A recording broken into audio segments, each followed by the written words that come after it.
himself getting passed by multiple cars, as I mentioned earlier on. So Newhoff in a very precarious situation, but he often finds himself in these places. Doesn't qualify as well as he races.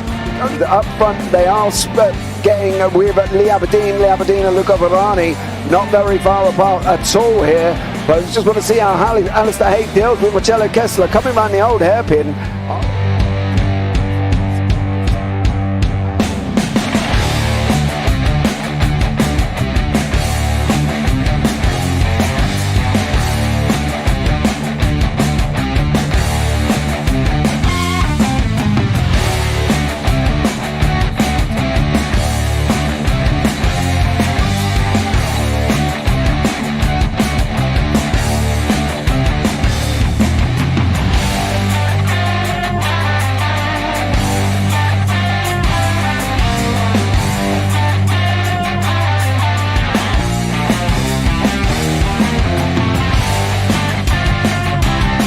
I would say it's not the best decision they've ever made, just not having done that under the safety car, really. Yeah, they're taking their pit stop strategies from Ferrari lately or something. What's going on? In turn one, just too much gas on them, too much feet on the loud pedal, and unfortunately he's dropped all the way down the order. But Philip Hammer is out in front by an 8.91 seconds.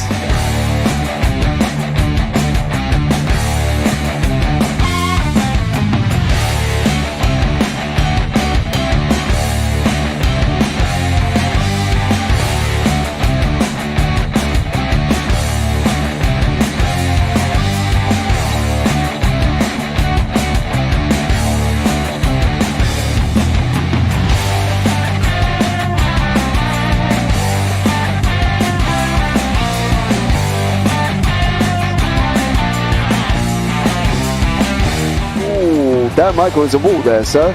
And it definitely doesn't want to be hitting that earlier on as well. Difficult, the understeer is in the dirty air through that final corner because it's such a long corner and you get dragged off into the grass very easily. He'll have the slipstream down towards the chicane. Peterson was briefly alongside, but that slipstream has saved him and kept him in third. Yeah, Varani now lost a little bit of time to Aberdeen, about half a second. Peterson is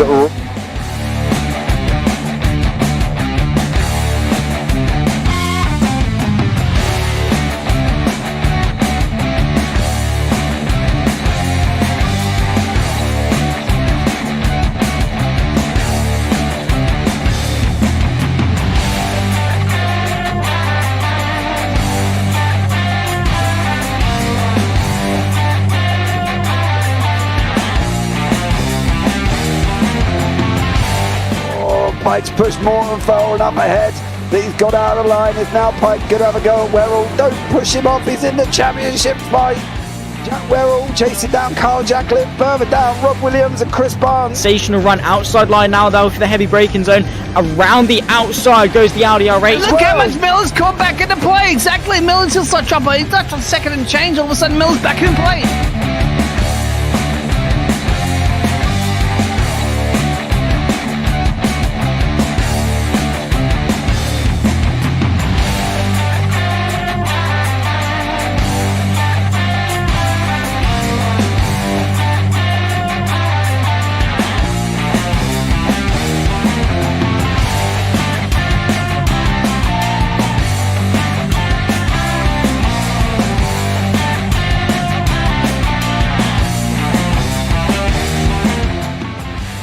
On to the back end of Phil Jocelyn. So there's been a lot of movers and shakers in this first 2 laps here for race. Absolutely serious racing league. Everybody's a lot of fun. Yeah, and it's all about the entertainment. So I hope everybody is enjoying themselves out there in the chat. We know that Ron is been enjoying himself watching the Burger King machines off into the grass a little bit there as they're really bunching up now.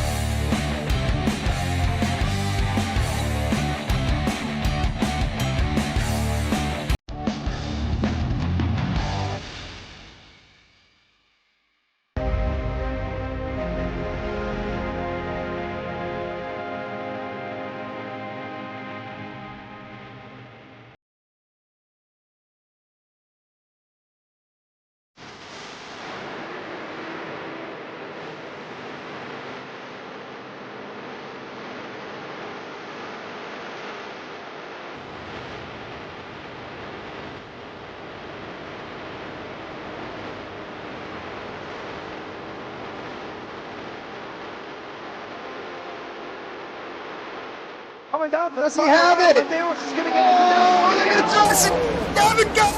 He's on the outside line though, going into the fastest corner on the circuit. Surely this can't work. Dominic Ligner has got a sensational run outside line now though for the heavy braking zone. Around the outside goes the Audi R8. Look how much Miller's caught back into play. Exactly. Miller's still start chopper. He's not on second and change. All of a sudden, Miller's back in play. Can Barry do it? Big Barry's gonna do it. Big Barry!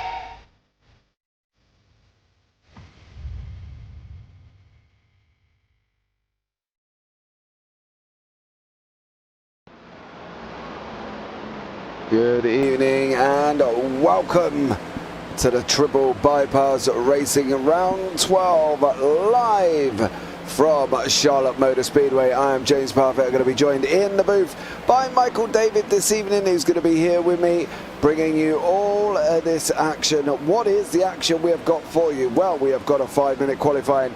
Then we have the 169 lap race of this Charlotte Motor Speedway. 1.5 miles, obviously it's got foil turns, 24-degree banking on the turns, 5-degree banking on the straights, and what an epic ending to a season this is gonna be for us. You can see here from the scores on the doors currently out at the moment. Matt Perezzini is out in front on 333 points, 2 wins, 7 top 5s, 7 top 10s, and 10 races under his belt. In second place we've got John Campbell on 316, Marty Rogers on 311, David Schell on 310, tied with Jason Benson in 4th and 5th there. John Crutchley on 309, Al Corey 291, Keith Hanlon 247, tied with Joshua Kona in 8th and 9th, Zach Roethlisberger on 242, Carl Grizik 223, Dustin Barton on 209, Ben Carr Harcum in 13th place on 193, Matt Herzog on 170, Brian Cooper 159, Ryan Hyatt 154, and John Barton in 17th on 117. William Jester on 109, Derek Catt on 106, and David Feet on 103 there as well. Just want to give a shout out to all the drivers that have sponsored Triple Bypass this season as well. And don't forget, tonight's race is sponsored by John Crutchley here in the number 48. John Nodge Crutchley is sponsoring this evening's race, so an absolutely incredible achievement by John there as well. Don't forget, if you want to get yourself involved, you can do, and you can do this via the Discord link down in the description below. And also they do 4 nights of racing: Sunday next gen, Tuesday late model, Wednesday road racing, Thursday is Gen 4, so you can get yourselves involved if you want to, and you can come along and do that as well. So it will be an absolutely incredible evening of races for you here as well. And as I say, it's myself and Michael David here, so we've got about 6 minutes left of practice. Let's bring Michael in to the booth. Michael, good evening, how are you? I'm doing great, James. How about yourself, bud? I'm very well, thank you. I'm very good. I'm nicely warmed up for this one. 18 cars on track currently. Should be an absolutely incredible ending to what has been an absolutely incredible season. Yeah, absolutely. This is going to be a great track to run on tonight. 1.5 miles. It's about 3.5 hours to my northeast, actually, James. So I'm not too far away from this one. But Charlotte, I've always loved Charlotte. I like the oval layout. I like the Roval itself. It's just a great track, lends to great racing, and I can't wait to get started here. Yeah, it's going to be an absolutely incredible situation itself. What is the situation in the championship? Well, it's fairly straightforward. Matt Perezzini here hasn't quite wrapped up the championship, but if he finishes in the top 10, then he will be champion. David Schell and Marty Rogers have a long shot at winning the championship there as well, and we do have John Campbell in here as well, so it really does depend on what Perezzini does to what Campbell does, is depending on who will be champion. It's obviously, you know, Perezzini's got to be 17th or worse for anyone to really be in a shot of winning that championship, but judging by the fact that he has won races this season. He has got top 5s. He has got top 10s. It's a long shot that anybody's going to get near him, Michael, I think. Yeah, I mean, we can't say that Matt Perzini has got this locked up like you said, but I think the real battle here is the battle for second and third place in the championship. If you look at that, John Campbell, Marty Rogers, Daniel Schell, Jason Benson, and John Crutchley, they're all within 7 points of each other for that second place spot. So it's really going to be very interesting to see, from who gets second place, third place, all the way down to sixth place. So it should be really exciting. But yeah, Matthew Perzini, he's been steady all season long. Like you said, 7 top 5s, 7 top 10s. He's been in 10 races. So 7 out of 10 races, he's in the top 5. 2 wins. He's obviously got consistency, and all he's got to do is stay in the top 10 tonight. I think that's going to happen, and I'd be very, very surprised to see anything else happen tonight. Yeah, I think it would be a complete and utter shock if Perzini had the most disastrous race here as well. With lap times of 30.07 here, it's going to be quick laps over and over, and they've got 169 of them. Now, as we've seen from their Gen 4 series, they can run for long periods of green, so be aware of that one. It is just a straight sprint to the race. They do have 3 sets of tyres with the ones that they start on, wave around to run, 2 green-white checkers at the end, and there will be lucky dogs on as well, and it is also fixed setups. Fuel, we're looking at the average around about 70 laps, tyres around about 40 laps. So if they are doing these long runs in green, they will have to pit under green as well. So that, again, alone will have a massive impact on their race strategy, I think, Michael, as well, because it's definitely going to be a complicated one. And you don't want to lose time pitting under green, but cautions, well, knowing what we've seen previously, are few and far between. Yeah, these guys race real clean, and it's going to be very, very dangerous to, try to just hope for a caution there. But as we watch Matt Perzini, right on cue, spinning it around a little bit, but you definitely want to be very careful, especially with a track like this where the draft is going to be strong, but not as strong as, say, Talladega or Daytona, obviously. So it's not as important to pit with another car when you're pitting under green, but at the same time, that shuffles the field so much. It's going to be really, really important for these drivers to pick and choose when the right time is to pit if we don't get any cautions. I think they're going to be few and far between tonight as well, so it's going to be very interesting to see the strategy play out. Yeah, Zach Roethlisberger just doing a pit lane entry there. You've seen how he had to come down off that banking. It's always going to be tricky. We're on board with Mark Herzog now, and we're just coming out the exit of 2 on that backstretch. They are 3 wide in front of us. That's quite exciting, if that's anything to go by, and this is only practice, mind you, gentlemen. It's going to be an interesting one for the race, I think, if they start trying to do that. Don't think it's quite got the width for 3 wide. Maybe down the I don't know if you want to call it a straight, to be honest. It's more of a kink round to the left. But do you think we're going to see 3 wide on this parts of the banking? Because it really does not look wide enough to be running a 3-lane ride. If we get a late restart, I think we'll see it. But, I mean, it's not very, very wide there throughout the turns. So honestly, I think unless something drastic happens early on in the race, I don't think we're going to see too much 3 wide. Maybe on the first couple laps when everybody's kind of, feeling each other out. But even then, that's the most dangerous time when you have cold tires, trying to go 3 wide through a corner that just isn't wide enough. You got to be careful. But I think, like I said, if we get to a late caution, a late restart, a green-white checker type situation, yeah, 3 wide is definitely in the cards, and we'll probably see multiple times go through. But up until then, I think everybody's going to be pretty chill, pretty calm. It's a long race, so you don't want to jump out and cause too many troubles early on. Yeah, all right, guys, don't forget we have had 2 championships already settled this season from the Triple Bypass League as well. Al Corey, who is here tonight, won the 87 Legends Series on a Tuesday night, and funny enough, Matt Perzini has already won the Gen 4 Series on a Thursday. So he is already a champion this season. We've got 2 of them here as well, Al Corey and Matt Perezzini, and they are now gunning for a second title. Obviously, it's a very long shot. Al Corey would need well, I don't think he can even get there, to be honest. I'm not going to lie. Matt Perezzini has pretty much got this sewn up. But we are going into qualifying very, very shortly. So stay tuned on that one. They will have 2 laps or 5 minutes to do this within this section.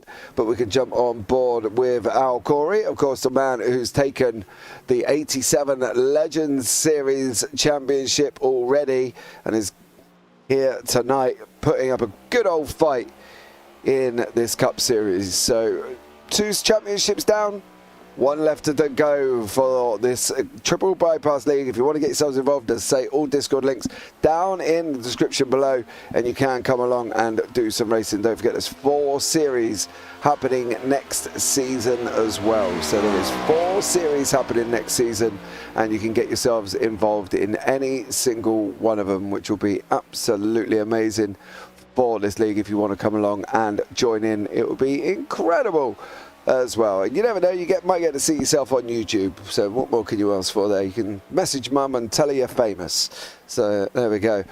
But into tonight, 169 laps. That is a battle and a half of some severe mental strength here, Michael, isn't it? I wouldn't want to be doing 169 laps of Charlotte. Yeah, it harkens back to the older days of NASCAR where they didn't have the stage stoppages and everything like that, where it's just a straight through race here.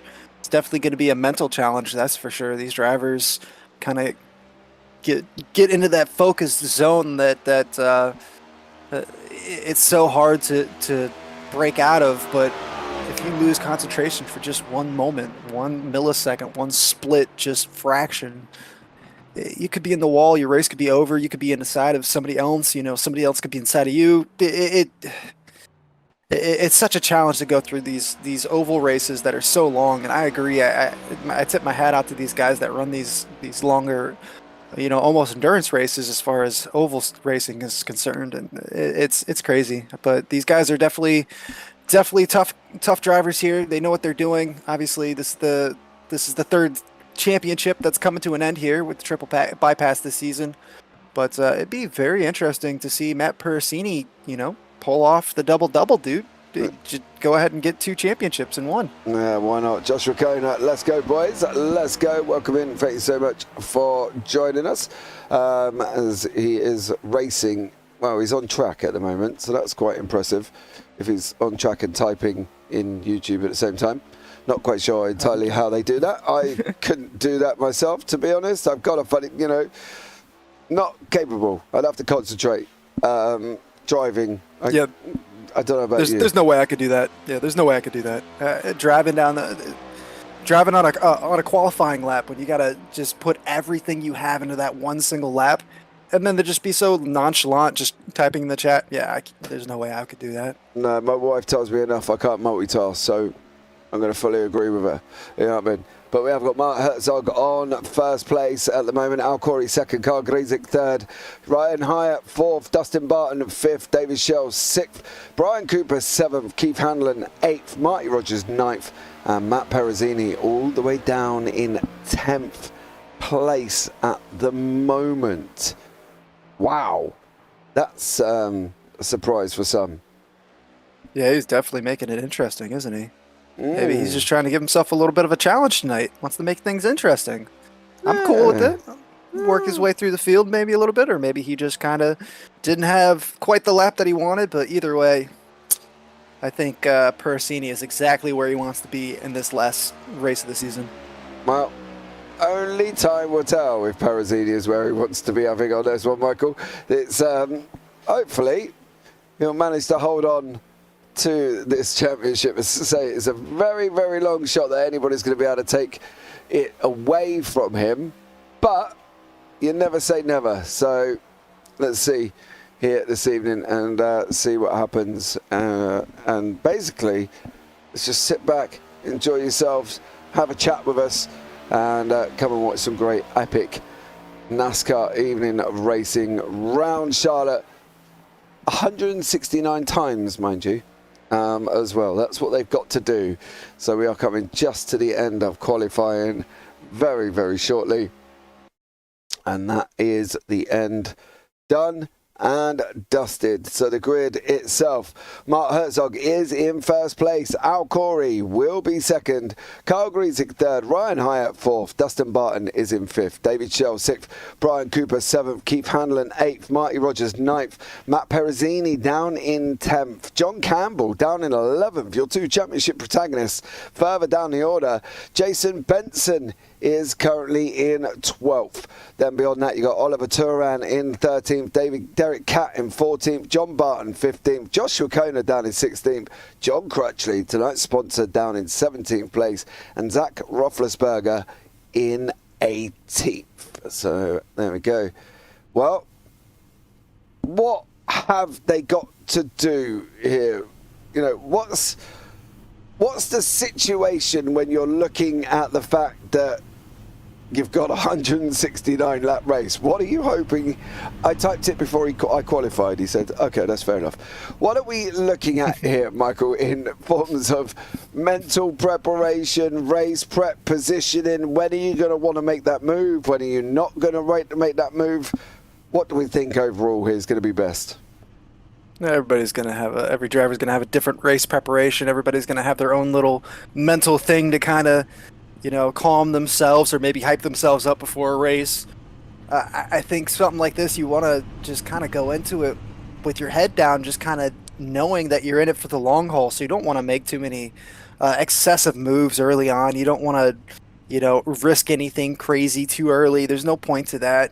You just want to kind of survive. It's a game of survival.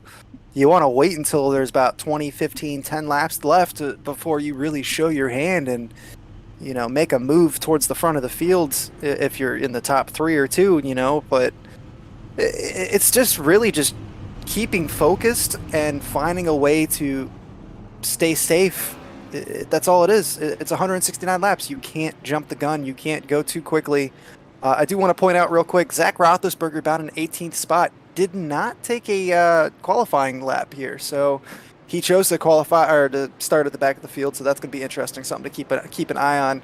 Also, 10th and 11th, like you said, Persini and John Campbell, the two protagonists here for the championship, starting right next to each other in the middle of the field. So that could get very dicey, very spicy, very, very quickly. Yeah. So I can't wait to see those two things happen.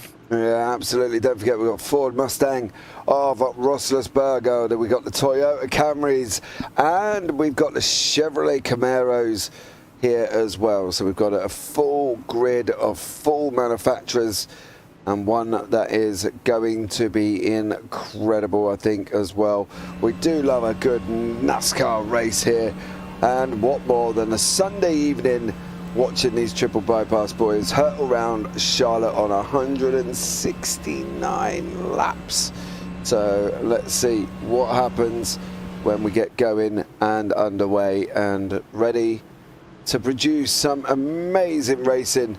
As you can see, the pace car coming out now. It peels in. Here we go. Coming up now.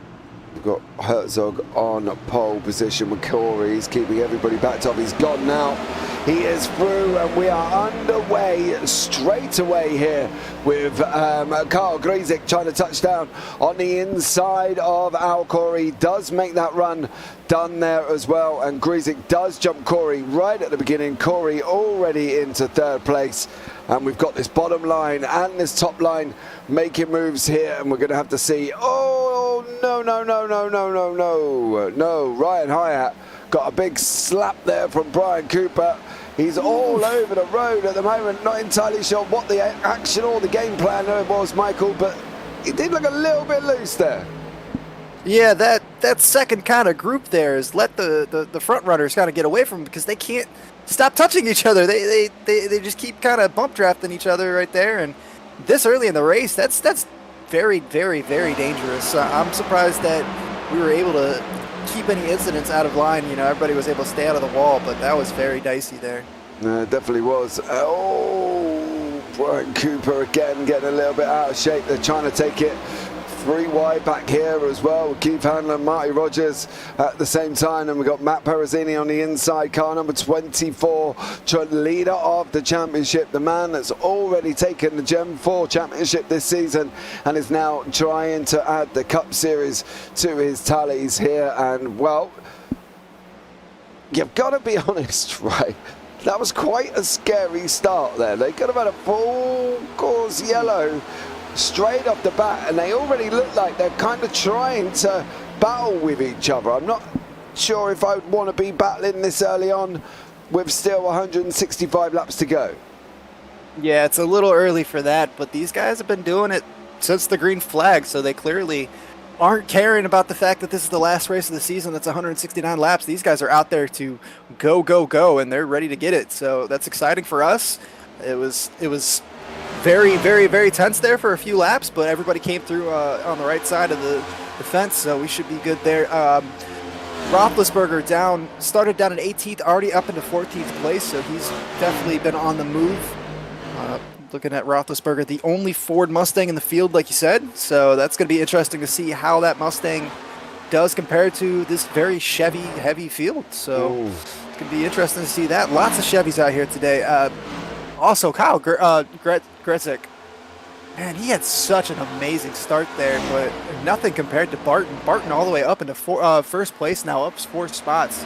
Only 6 laps into this, so this has definitely been a very, very, very good start for quite a few drivers. Yeah, so here we are. You can see the gaps on the track. You can see where the cars are as well. The back pack here in 5th place with Ryan Hyatt have kind of managed to get themselves sorted out. We've got some of them trying to conserve tyres, run around the high line. Others are taking that short inner line as well, as Marty Rogers goes and taps the wall there as these guys go flying through.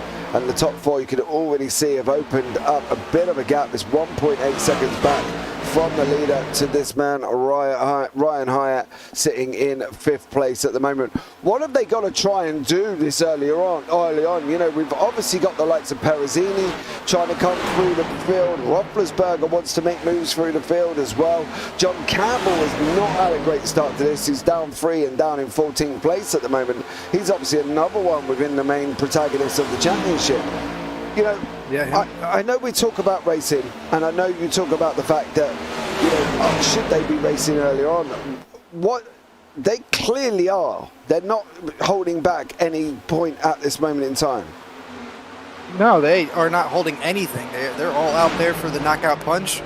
It is kind of interesting to see Perezzini go one way. You know, he's up 1 spot, but just like you said, Campbell falling back to 14th position. So that's huge. He needs to move up and really push for a victory here. So he, out of anybody in the field. Oh, we see somebody in the wall there. Is that Hyatt? I think Hyatt, was in the wall. Yeah, I think Hyatt was running the inside line of the wall there. It didn't bring out a full course yellow. Mr. Bro, yo. He's put yo to you too, dude. Thank you so much for joining us. Let's have a quick look. Mr. Bro. Yeah, Mr. Bro says yo. Oh! That was a hard hit. Yeah. Oh, he catches the inside wall too, and that is, ooh, yeah, that I'm surprised we haven't got a full course yellow. We have now. Yeah. We have got a full course yellow now. So that was a tough hit. So obviously that's toe link damage there. No question about that. That car is not going to be steering. That's why he hit the inside wall and it was into the wall a second time on the outside too. So. Yeah, now this saying, no, that just stopped. Oh, there it was. Joshua corner. Oh, did he get spun? Is that Roethlisberger? Oh, there's quite a few people involved in that. Yeah, Crutchley and Cat as well. I'm wondering if we have a look here, whether or not Roethlisberger may have been involved in that, and he was. And then you've got Crutchley and Cat at the same time. So it wasn't all Kona's fault on his own there. He was gently helped around, shall we say, by Roethlisberger there as well. So it was here with Kona. He comes up. Roethlisberger's behind He's already him. loose there. And yeah, no, Roethlisberger's gets into his quarter panel there.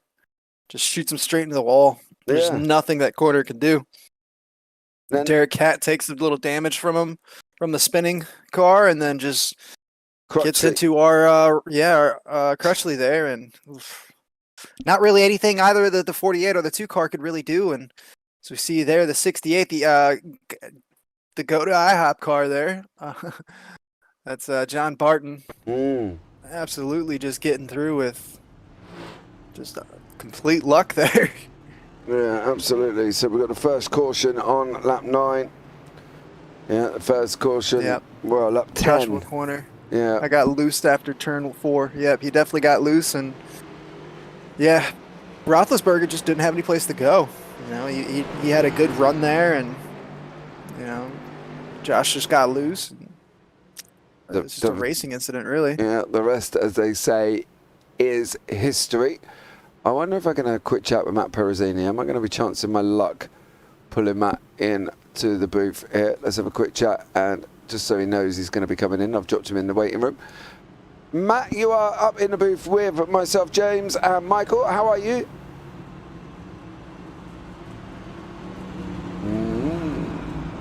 Matt? Oh, yeah. Hello. Hello, how are you? Good. How are you guys? I'm all right. I thought I'd pull you in for a quick chat while we're on a caution. What's the plan, Matt? Leading the championship, got to get in the top 10. Is that the aim? Yeah, pretty much. I mean, we're not going to be taking any huge risks or anything like that tonight. You know, we're just going to try to get a good, decent finish out of it and try to bring home this championship. Yeah, it's a long shot with obviously John Campbell in the mix as well. He's quite a few cars back currently at the moment, so it's going to be tough. Already wrapped up the Gen 4 championship, I hear. Yes, we managed to wrap up the Gen 4 championship on Thursday, so we're trying to wrap up 2 of the 3 in triple bypass for season 1. So that's the goal, and hopefully we can get that done tonight. You're going to go for the double here this evening as well. Well, Matt, you've got a long way to go here. Do we think, I want a quick question, pitting under green going to be a real possibility? Oh yeah, with this group, pitting under green is definitely a real possibility. Well, there you go, Matt. Thank you so much for joining us. We'll let you get back and enjoy the rest of the race. All right, guys. Thanks for doing broadcast tonight. Take care. Right, there we go. Quick chat with Matt Perezzini, sitting currently in 7th place. I think that, Michael, to be honest, that was a sensible thing, wasn't it? Try and stay out of trouble. Don't get yourselves involved and just try and take the championship. Yeah, there's no real reason to risk the biscuit. He can just kind of chill, just get himself into the top 10, just get himself comfortable in the race, stay out of trouble, and the championship's yours. 2 for 3. Can't complain about that. So, yeah, it's a very wise decision. It's the right decision, and sure, a lot of us want to see him go racing, but the goal is to win a championship, and he's got to do what he's got to do that. Yeah, well, Griezik's already gone. Everybody else was caught napping there, and Grizik just decided, I've had enough. I'm on my bike. You lot can sit there and have a chat and drink some tea. But Carl Grizik has already gone. He's already left the field here as well, opening up nearly 7 tenths over Mark Hertzhoff, Keith Hanlon, Dustin Barton, Al Corey, and then David Shell with Matt Perezzini in 7th place currently at the moment. Now, I want to pick up, you said something that made me laugh, Dave, like when you said about 2 championships out of 3. There's only one man that ever said that, and that was Meatloaf. 2 out of 3 ain't bad, right? Yeah. Actually, didn't Meatloaf just pass away last year? Was it last year? Possibly. I don't know. I feel like it was really recently, yeah. Whenever I think of Meatloaf, I always think of Bob from Fight Club, so my mind always goes, I know he's a famous musician, everybody knows him, but I always just, like, my mental image of Meatloaf is just Bob from Fight Club, so it always throws me off when people talk about Meatloaf. Yeah, he died January 20th, 2022 at the age of 74. Was he really that old? Wow, that's impressive. I didn't know he's that old. It's surprised he got there, to be fair. Let's be real about it. I think most of us are surprised he got that far up in there. But at the end of the day, he was amazing. And Bow Hell is still, whenever you mention Meatloaf, you kind of forget everything else that he did in songs, and you do think of hell here as well. But Carl Grzyk back to the racing, of course, because we have got one heck of a race going on. As you can see, these guys are spread out across the track here and doing an absolute stellar job. I've got to be honest, as this mid-pack field here with Benson and Perezzini, Campbell here, the 24 of Perezzini sitting right in there currently in the moment, and this is what he sees in front of him. This is Al Corey in front, the number 45 as well. Looked like a car was into the wall again. Yeah, was that I think that was Josh. Was it Rogers? I thought it was Corner coming out. But yeah, I'm pretty sure it was the 4 car. But yeah, it's also interesting to see Perezzini drop back to 10th place, be right along board with him. He was up there fighting for 6th place. And then it's interesting to see there's so many different lines that drivers can take here at Charlotte. So you could be running your line and everything could be fine, and then all of a sudden the high line is the faster line, and then you kind of get held out and lose a couple spots, and then it kind of shifts back to the bottom line. So it's very interesting to see what these drivers are doing, and as their tires wear out, which line they find more comfortable. Yeah, Roethlisberger is up into 6th place. He's now plus 12 on where he started. You see Roethlisberger straight in front of us, the number 93 car has got the 002 of Oliver Turan right beside him here. There's no real gap here for Perezzini. You can see it live on the onboard. If there's going to be a gap, he's got to force one. I'm not entirely sure where that would be at the moment, because the way these cars are sat, there's just no gap to even try and force. He can make a dive up the middle and hope they leave him room, but that alone would be just crazy. I think from Perezzini's point of view, everything he does tonight needs to be thought through, needs to be calculated, needs to be able to do it safely as well, Michael. I think that's the biggest thing for Perezzini this evening.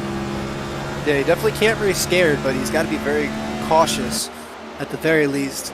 He's got to be paying attention to every little aspect of all the cars that are around him. That little twitch there from the 002, Perezzini's got to be all over that, out of the corner of his eye.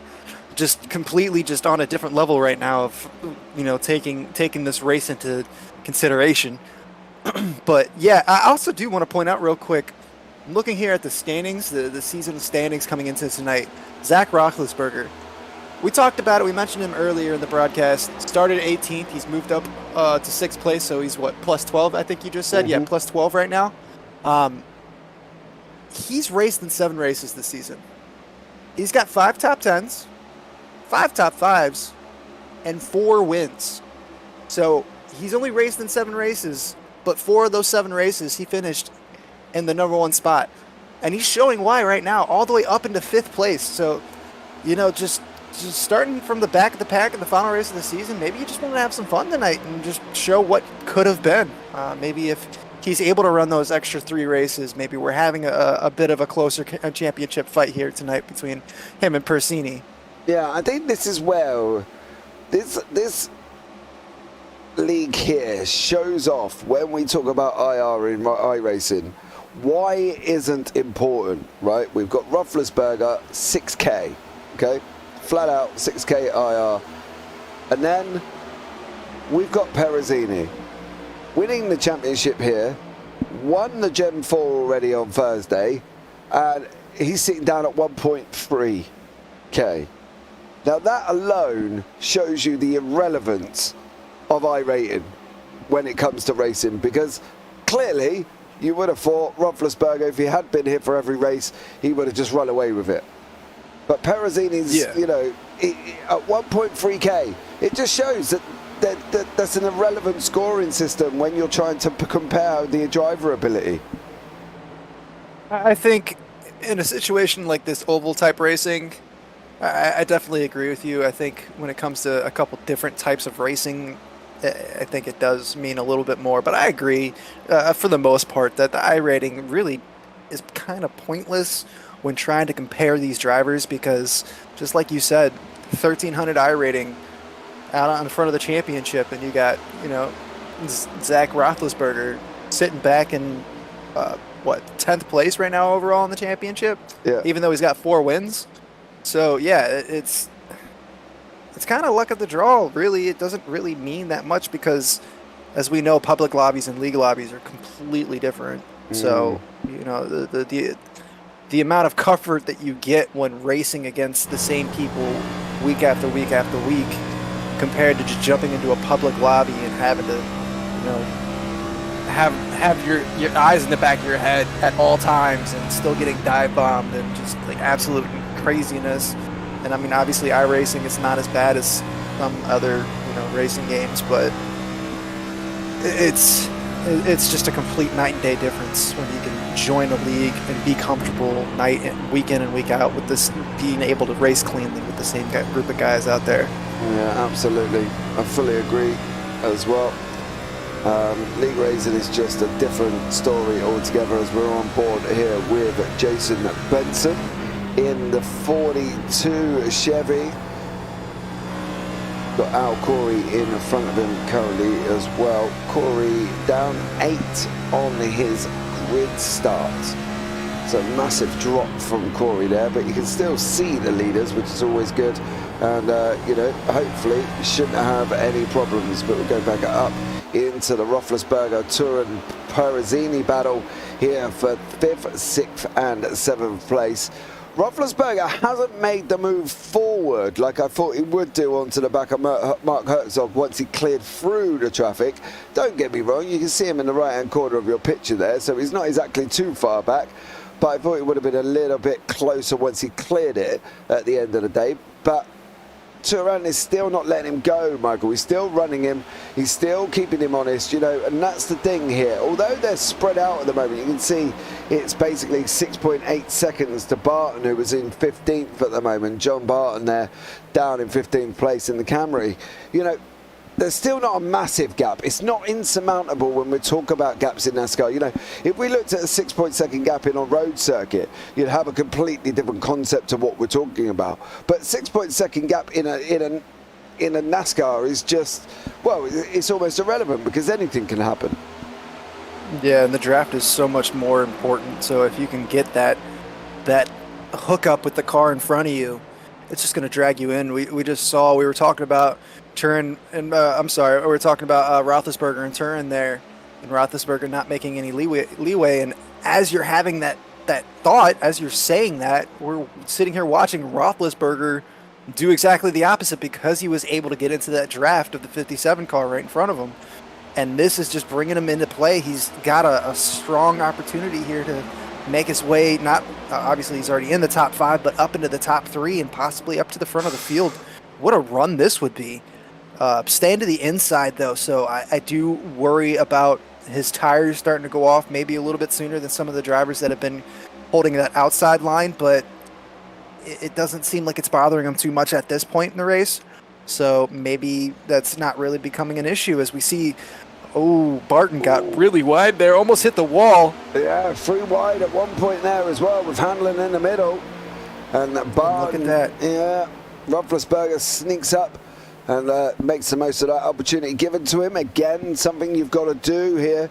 You take the opportunity while you can and you sneak up, and he's done it, and he's now slipped himself up into 3rd place. 33 laps already gone here, and basically we are starting to get into the the bad tyre window, as we've been told they will last 40 laps here. Perezzini further back as well, with Barton now at one point were 3 wide. Barton and Hanlon sending it 3 wide there. Perezzini backed out of that one and was just like, no, thank you very much. I am sitting on top of the championship. There's no way I'm making an opportunity here as well. I think that's probably the best thing.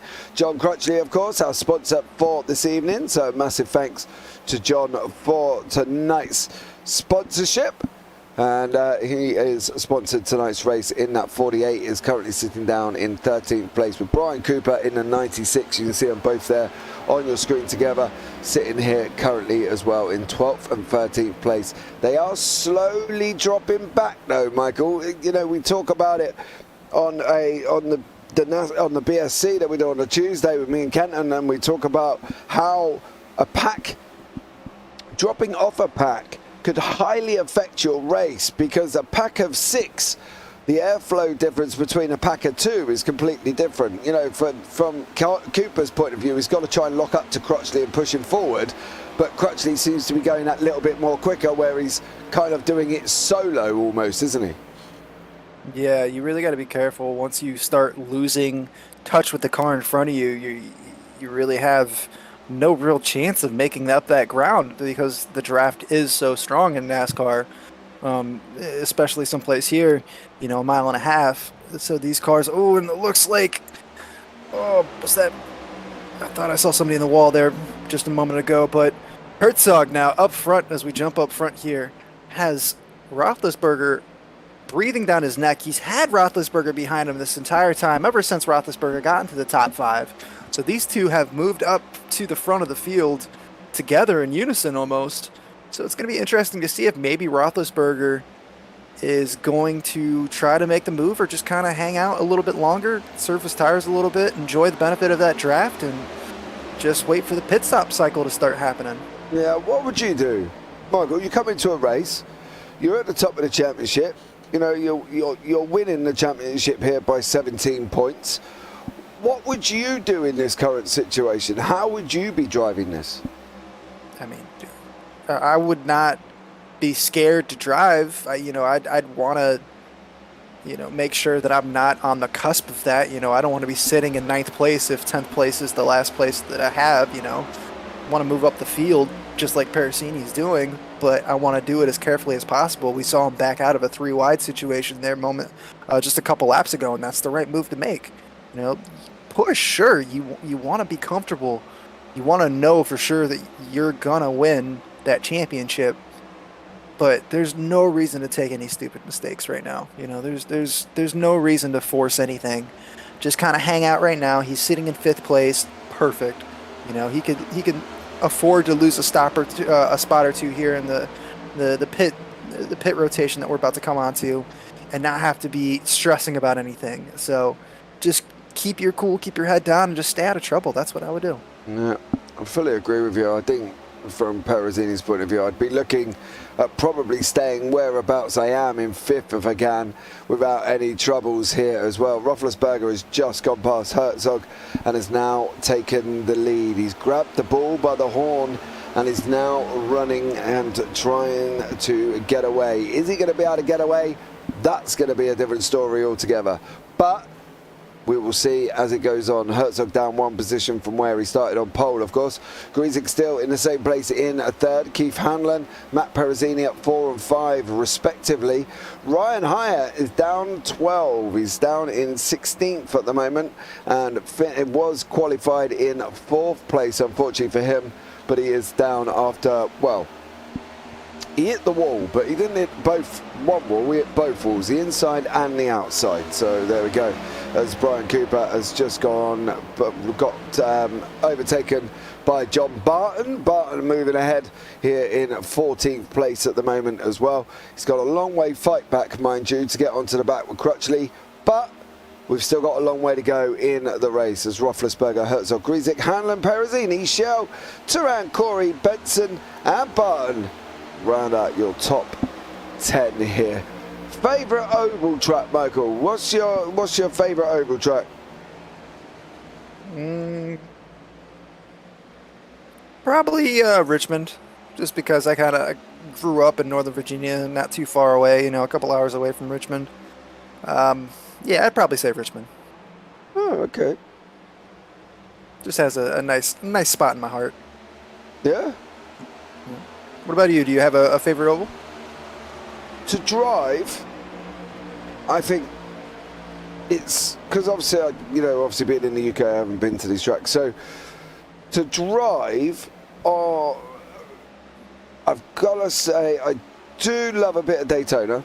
Not gonna lie, but there's also a little bit in my heart that tells me that I love Darlington. Now, I know that's not everybody's cup of tea. Don't get me wrong. I fully appreciate that as well. But there's just something about Darlington.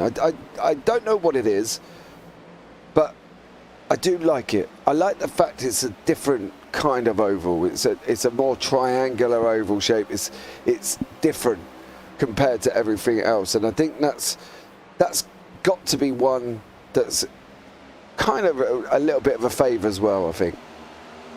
Okay.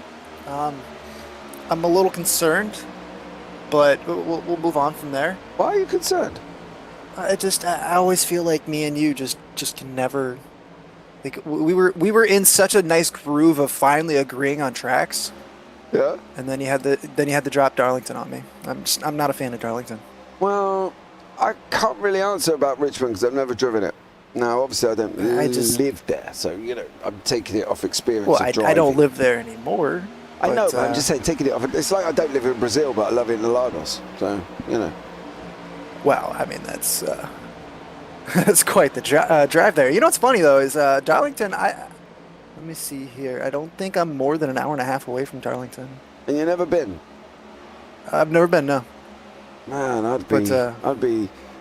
live down in the middle of the countryside in the UK, and the nearest track's like 2.5, 3 hours away from me, like Silverstone and all that.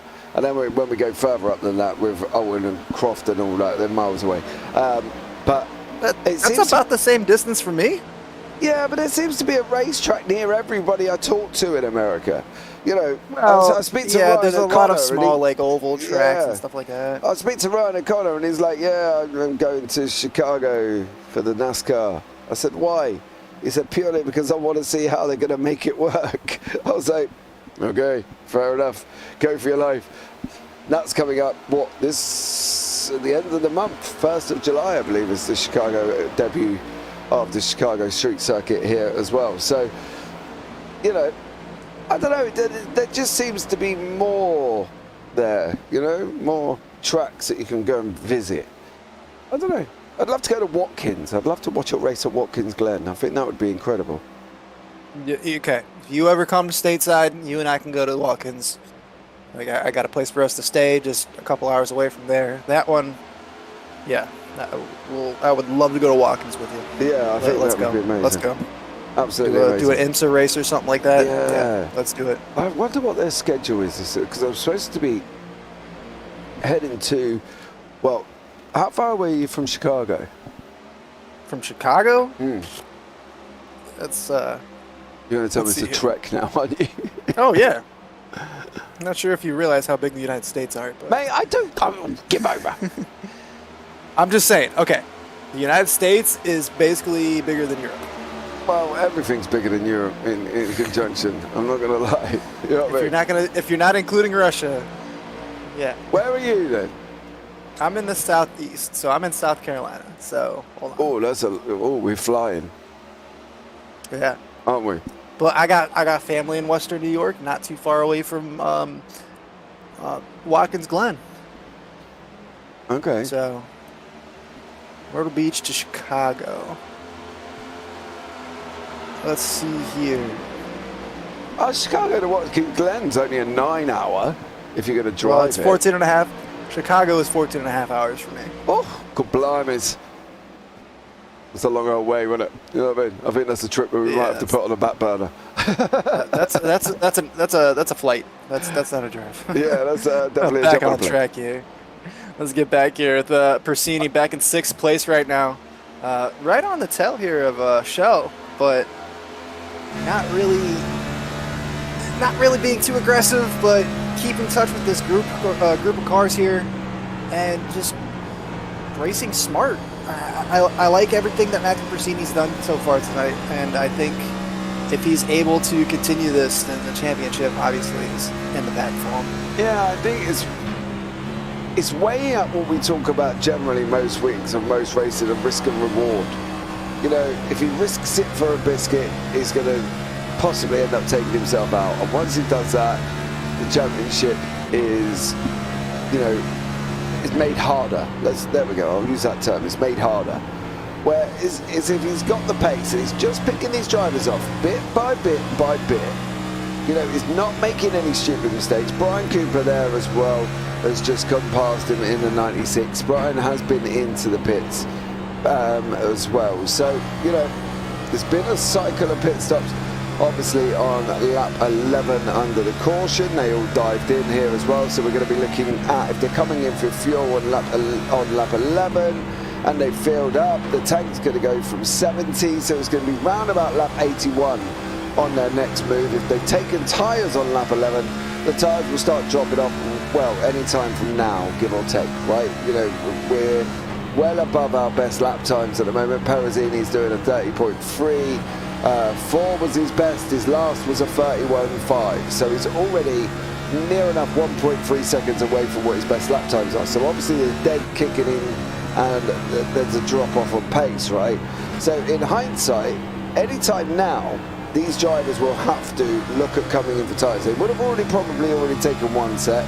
They've got 3 to get to the end of the race. So 56 takes them to 96, and then they've got to try and go a long old way out to 169 on the final set. Gonna be difficult, right? You know, they've got to be sensible about it. I don't know if I'd be pushing this early on. I know we're at lap 57, and so we're already, you know, coming into that 60 lap mark. But for me personally, I would be happy where I'm sat with Perezzini. I think this is a good spot for him, and I think it's ideal that he can kind of just sit there and basically, you know, think about what he's got to do, where he's got to get to, you know, maybe depending on what he's thinking about, he might be thinking about what he had for dinner, I don't know. But at the end of the day, he's doing an absolutely stellar job, and one that I don't think really he needs to worry about too much, as we can just see how fast these cars are going. They're whizzing past us here, coming down into turn 1. As they go whizzing past the camera there as well. Ryan Persini, like you said, definitely in a great spot. He does have the 75 of Ryan Hyatt right behind him, but Ryan is multiple laps down, so that's not an issue here. Okay, sorry, he's 1 lap down. So he's not an issue right now. He's trying to unlap himself. Then you got Corey about 4.5 seconds back. So if you're Persini, like, you're in a great spot here. If you want to let the 75 go by, it's no skin off your back. You know, there's no real reason to fight too hard here. If Ryan Hyatt's, you know, lapping a little quicker, you got to save those tires right now. You got to conserve. I think if it was my decision, I would not have taken tires in the first caution. I would have fueled up, but I would not have taken tires. And I want to stretch this first stint as long as I possibly can, because that's just going to give me fresher rubber longer into the race, and fresher rubber, most importantly, at the end of the race. We're going about 70 laps here on a full tank of fuel, so that's going to put us at what? If you stopped at 11, 81. That's going to put you at 81. Okay, so now you got another 70 laps, assuming we stay green. You got another 70 laps from there. So you're looking at a final pit stop a final stint that's going to be about 20, 30 laps at most. You want to have fresh rubber, and you want to have low amount of fuel for that stint. So it's going to be very interesting to see what these drivers are able to do. But if I'm in the wheel, if I'm making that decision, I was not taking tires on that first caution flag. I was just stopping for fuel. Yeah, a little bit worried about Ryan Hyatt here. He did have just a big old blink for a minute. It disappeared for a good half a lap in front of Perezzini. I'm probably guessing that's not what Perezzini wants, I'm not going to lie. Doesn't want a blinking car. And that's not blinking as in, where's my blinking socks? It's blinking as in he is actually physically, there's spikes in his internet that's causing him to disappear and then come back on track again. He doesn't want to be doing that. You know, and Perezzini surely doesn't want a piece of that. So from Perezzini's point of view, I'd be looking at possibly maybe trying to either stay away from the car in front of me currently at the moment, or pass him and get the job done and move out, because he doesn't want to be stuck behind that car as we see him coming into the pits under green here as well. What's the leaders going to do if Perezzini started coming in? Are they going to be coming in very shortly? Yeah, I think Perezzini is under a lot less pressure to push this first stint out. So I think the leaders, if you're Roethlisberger or Hertz, if you're Herzog, you're waiting for Roethlisberger to pull the trigger. You're trying to... That's what I mean. I think they're trying to copy each other, wouldn't they? I think it's more of a cover-off than it is trying to undercut or overcut. Yeah, I think this is all just a mind game here, and they definitely want to push this stint as long as they can, but they don't want to come in too early and have it, like, ruin their opportunity here. If you're Herzog, you're waiting for Roethlisberger. You're pushing it as far as you possibly can. And if you're Roethlisberger, you're doing the same thing, but you're playing the mind game. Maybe you don't want to fake going into the pits because obviously that's probably not allowed in the rule books, I would assume. But you want to play the mind game. You want to make Herzog overthink this move. You want to make him, duck in a little too early. That way you can push this stint out a little further, and it gives you that advantage. But I mean, we've seen these times drop off about a full second from their best laps. So maybe coming in sooner and getting that fresh rubber is going to help Herzog. So it's really just a battle of wits right now. Yeah, it definitely it's is. A chess match. Yeah. I think that's the thing, is who's going to be able to knock out the king first, to be honest, because this whole process of pit cycles fascinates me, because you sit down at the moment and you worry about the fact that Perezini's a lap down, and then you forget that Roethlisberger's got to go in, Herzog's got to go in, Griezik's has got to go in. So there's still a lot to play for here. Herzog is definitely doing a great job. Just keep in touch with Roethlisberger, not let him get too far away. Holding on to that draft. We talked about IR rating earlier, and we said how, in a situation like this, it doesn't really matter too much. No. But I do still think it needs to be said that Mark Herzog is doing a great job holding on to Roethlisberger, and Roethlisberger is literally double his IR rating. So, I mean, fair play there, right? Yeah, absolutely. You got good, that's the thing with iRating. You take it as a base and you work off it and you think, okay, so, he's quicker, whatever way round it is. But at the end of the day, when you come into the race, it could be a completely different story. Do you know what I mean? A completely different story. It's like we've got Marty Rogers at nearly 2K, and then Marty Rogers at 2K, and then Derek Catt at 920. But yet they're racing the same bit of tarmac currently at the moment. The same with David Schell up here, racing away with the likes of Carl Griesig at 2.4. He's 2.4. Al Corey's 2. So, from Al Corey's situation, he's down on the position. And then you've got John Crutchley, who's 1.3 here, holding out currently in 6th place. So I just think at some points IR is relevant, and at some points it's just completely just a guideline. Take it as a guideline, and I've done with it there as well. But we are still waiting here for the leaders to go in. I'm surprised they haven't gone in already, with the fact that the lap times have dropped off to 1.3 seconds from their best times. Yeah, but these guys are pretty confident, so maybe they're just holding out here. They're able to hold that bottom line, so we know that those tires are pretty badly degraded, but obviously they're still holding on enough to keep that bottom line comfortable. So yeah, I think we will be seeing these two pit very, very shortly here, but I'm really not surprised that they're holding out as long as they are, just simply for the mind game. But I mean, eventually here they are going to have to stop. A bunch of these drivers are going to get that lap back. It's going to be very interesting as we see these cars kind of cycle through these green flag pit stops. But it kind of mixes up the field quite a bit. But I'm glad that we're seeing the green flag pit stops. It makes things way more interesting than everybody just coming in at the same time and not really having any strategy because everybody's just following the flags. Yeah, I think that's the thing with the fact that we don't get many flags here.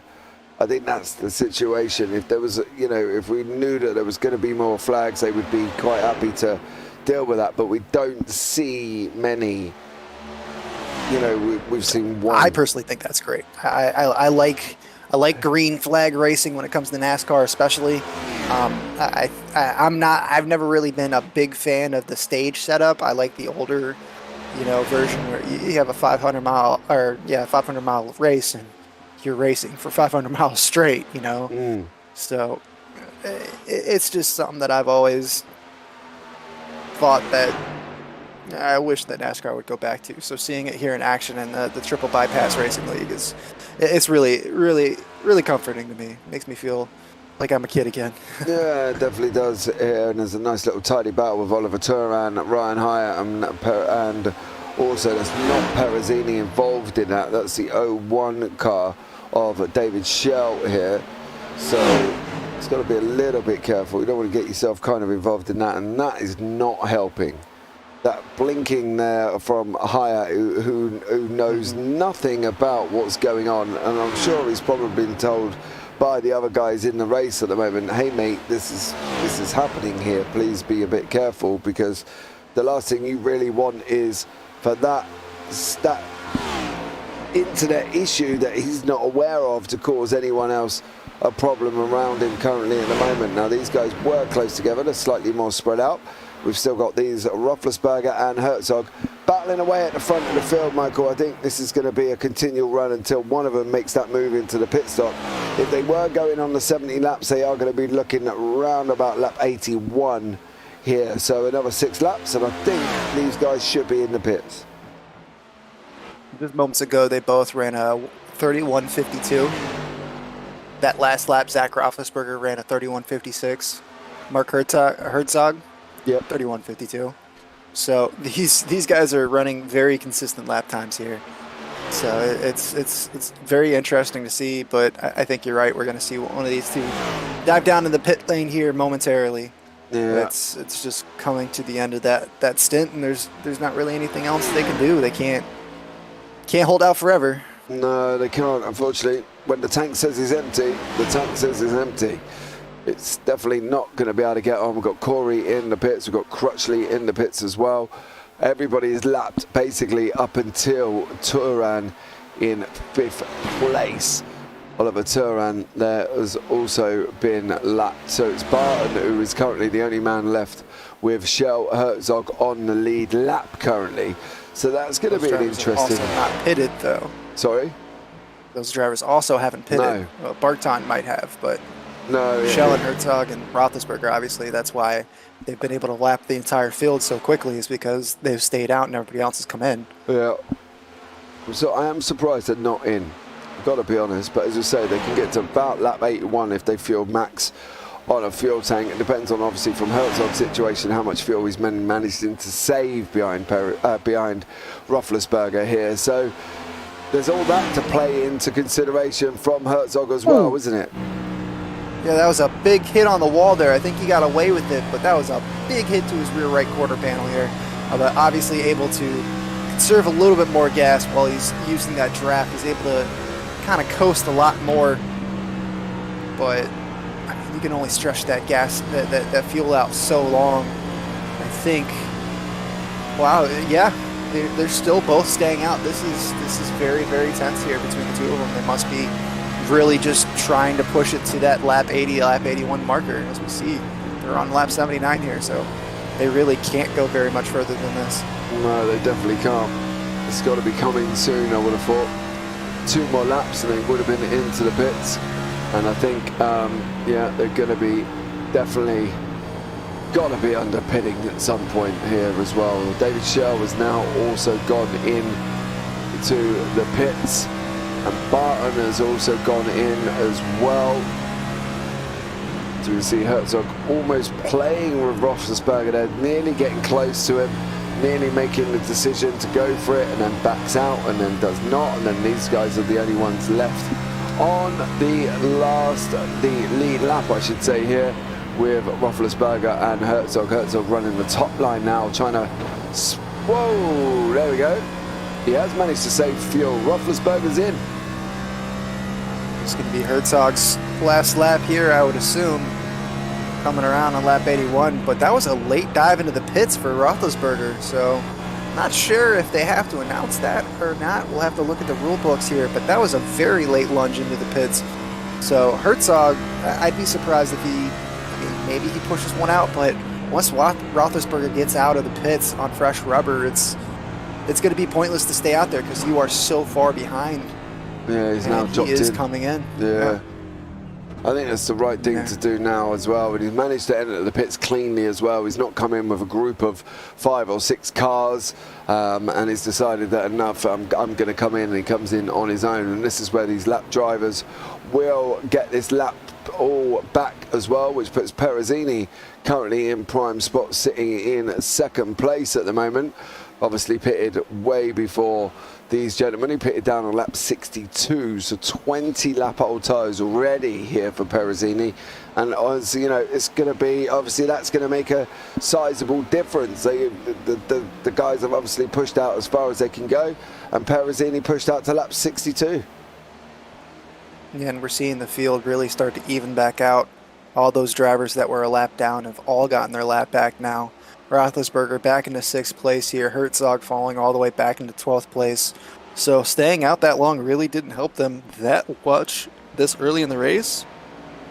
But that is definitely going to come in handy towards the end of the race here when they're on fresher rubber. Yeah, definitely. Be interested to see how this one's going to pan out now. Because obviously 62, we can go 30 laps. Oh! And we have our second caution of the night, and we'll have to see what happened there. Well, I don't think it's Herzog coming out of the pits here. Yes, it is. Oh, yeah. Is he able to keep it out of the wall? So why did we get the caution? He was down on the apron. Does tap the wall a little bit, and maybe it's because it goes up. It's what they've... That was a very, very, very innocent-looking situation there, so I'm not really sure why we got the caution there. I really thought that he had stayed down below the apron, and yeah, I'm not too sure. But Parasini up there on the front, up 9 positions, but obviously we have quite a bit more race to go. And is quite this a few where more, Parasini would take another stop? Get him back onto this. I think right now he's probably going to want to keep track position, wouldn't he? I would have thought so. I would have thought so as well on that one. And we're going to bring... I think it's a little early to make that pit stop. We'll see right here momentarily. Is he going to stay out? He is going to stay out, but a couple other cars are coming down to the pits, so we're going to see quite a few people make that decision. Actually, a majority of the field is coming down to the pit lane, so only a couple drivers are staying out. This is going to work out very, very well for Zach Roethlisberger up in the 4th place here. He had just pitted. Yeah, definitely. We're going to bring John Crutchley into the booth. I'll let you stop the car, John, before we speak. There you go. Good job. Hey, John, welcome in. How are you? Ooh. Doing well. How you doing? I'm doing very well. Thought I'd bring you in for a quick chat while you're getting your tyres done and your visor polished and all that. You know what I mean? How's the race going for you? Oh, it's fantastic. I had a little bump in the beginning of the race, which caused me to stay back a little while. But I think I'm going to start going forward now. I'm getting my optional repairs done right now. Well, that's not a bad move. Of course, John, the sponsors of tonight's race as well. Thank you very much for that one. Much appreciated here as well. I am loving your Pit Crews Buzz Lightyear outfits. Not going to lie. I think they look good. Thank you, mate. Thank you so much for the broadcast, and I really appreciate it. It's been a great race so far. You guys are doing fantastic. What's the, thank you very much for that there. What's the plan for you, John? What's going forward? What are you hoping for coming out of this? Well, right now I'm trying to get my optionals done, and I'm just going to try to go forward. I was trying to save some tires. I was trying to save a little bit of tires, and I think I did pretty well. So I kind of got a little number of how many laps I can go. Okay, mate. How many? So what are we looking at now? Are you fueled to the end, John? Do you think? No, I am not. I'm about 7 laps short. Ooh. Never mind. Well, you give it your best shot, John. We'll look forward to moving you forward there, bud. Thank you so much for joining us in the booth. Thank you so much, guys. Take care. You too. All right, there we go. He's 7 laps short of fuel, Michael. Okay, so if I'm his crew chief, I'm stopping him. If he's got 7 laps, that gets him to, 162. I think I'm stopping him around 152 to give him fresh rubber to the end of the race. You are asking him to go a long way on tyres, mind you. Well, I mean, maybe he gets another caution. Maybe he's able to hold on. But we saw quite a solid stint there in that first round from Zach Roethlisberger and from Herzog as well, Mark Herzog, who obviously we had that incident there, and I think Mark Herzog is definitely in a lot of trouble here as we kind of sort things out. Looks like he's back in 16th place right now. Yeah, it definitely is in 16th. We're just watching John get there. Is in 14th with Ryan Hyatt, who's trying to catch up to the field in 15th place here. The second caution thrown on lap 82 here, and currently that puts Perezini in prime position for the lead of the race. The man, of course, done the Gen 4 Championship on Thursday. He's going for the double here this evening. I am a bit worried about his tyres. Don't get me wrong, he's on 25 lap-old tyres already. Yeah, sure, but he doesn't need to win this race to win the championship. No, so that is a plus. He can kind of just, just run this smart. Maybe not have to defend too hard and just keep his tires in check, run them as long as he can, but, obviously stay comfortable. I have no problem with him making that early pit stop because he's got enough sets of tires to get to the end. Yeah. All he's got to do is just stay within that top 10. So there's no pressure here. Even though he's out front, no pressure whatsoever. Just don't over defend. Yeah, don't overcook it, basically. That's the last thing he wants to be doing here as well, leading it off because, yeah, you're just nearly over halfway currently at the moment. Yeah, we've gone past halfway, actually, if my maths is correct. 14. Yeah, give or take. So I'm interesting to see Kyle Gresick come off of this restart. He had the restart for the first caution that we had, and he just got to an absolutely blistering start. Just left the field completely standing still. So it's gonna be interesting to see what he's able to do here. In a second. Here we go. Restarts coming. Posey's gone already. He's gone. Took it before the line. 2.7 seconds of a gap.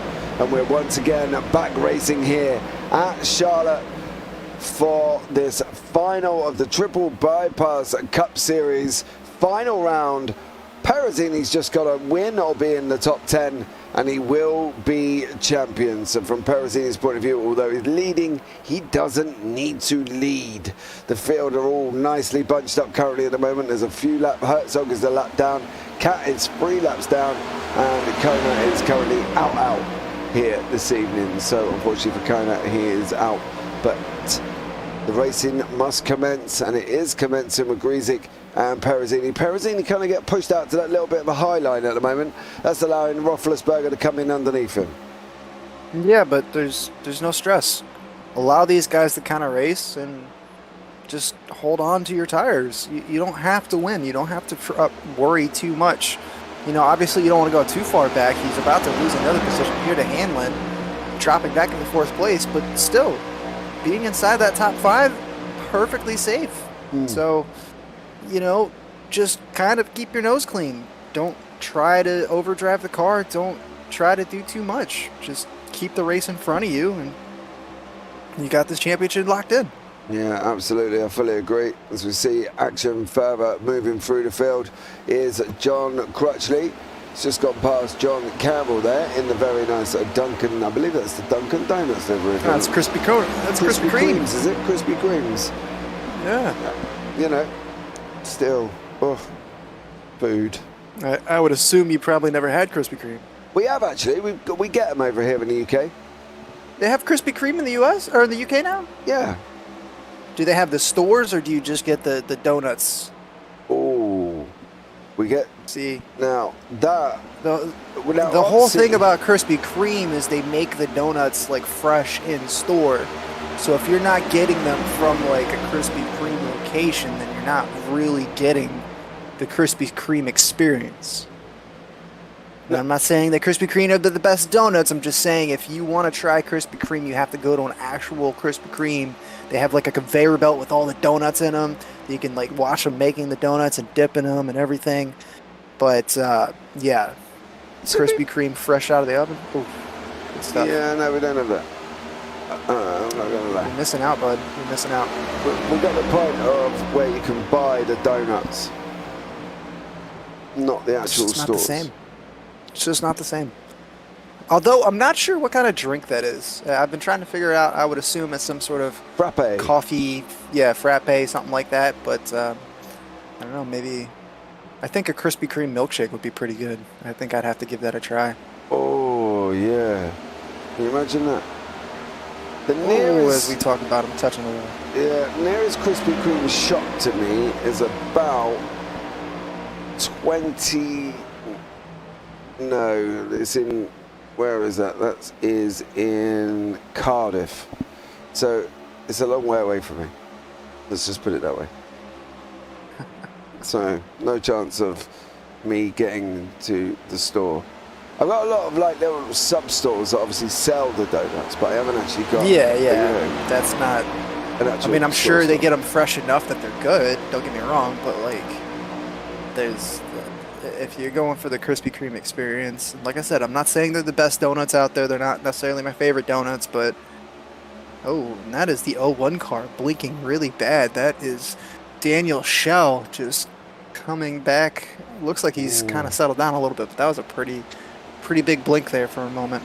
Yeah, there's a couple. If I'm Al Corey, I'm a little concerned about that 01 on the outside of my car while it's blinking. Yeah, there's a couple of people seem to be having little bits of spikes here as well. ESK, good luck, gents. Looking forward to getting out there with you guys next season. Well, there you go. You get to be famous and be on YouTube, sir. So what more can you ask for here, as well as we see Al Corey there lose another position with John Barton also battling away with Ryan Hyatt. Hyatt has just gone past him and is now looking at moving on to the back of Corey. Same with Grizik up front with Roethlisberger. Grizik has gone through as we're approaching the 100 mark now. Before we go into the last 69 laps, 72 remaining here at Charlotte.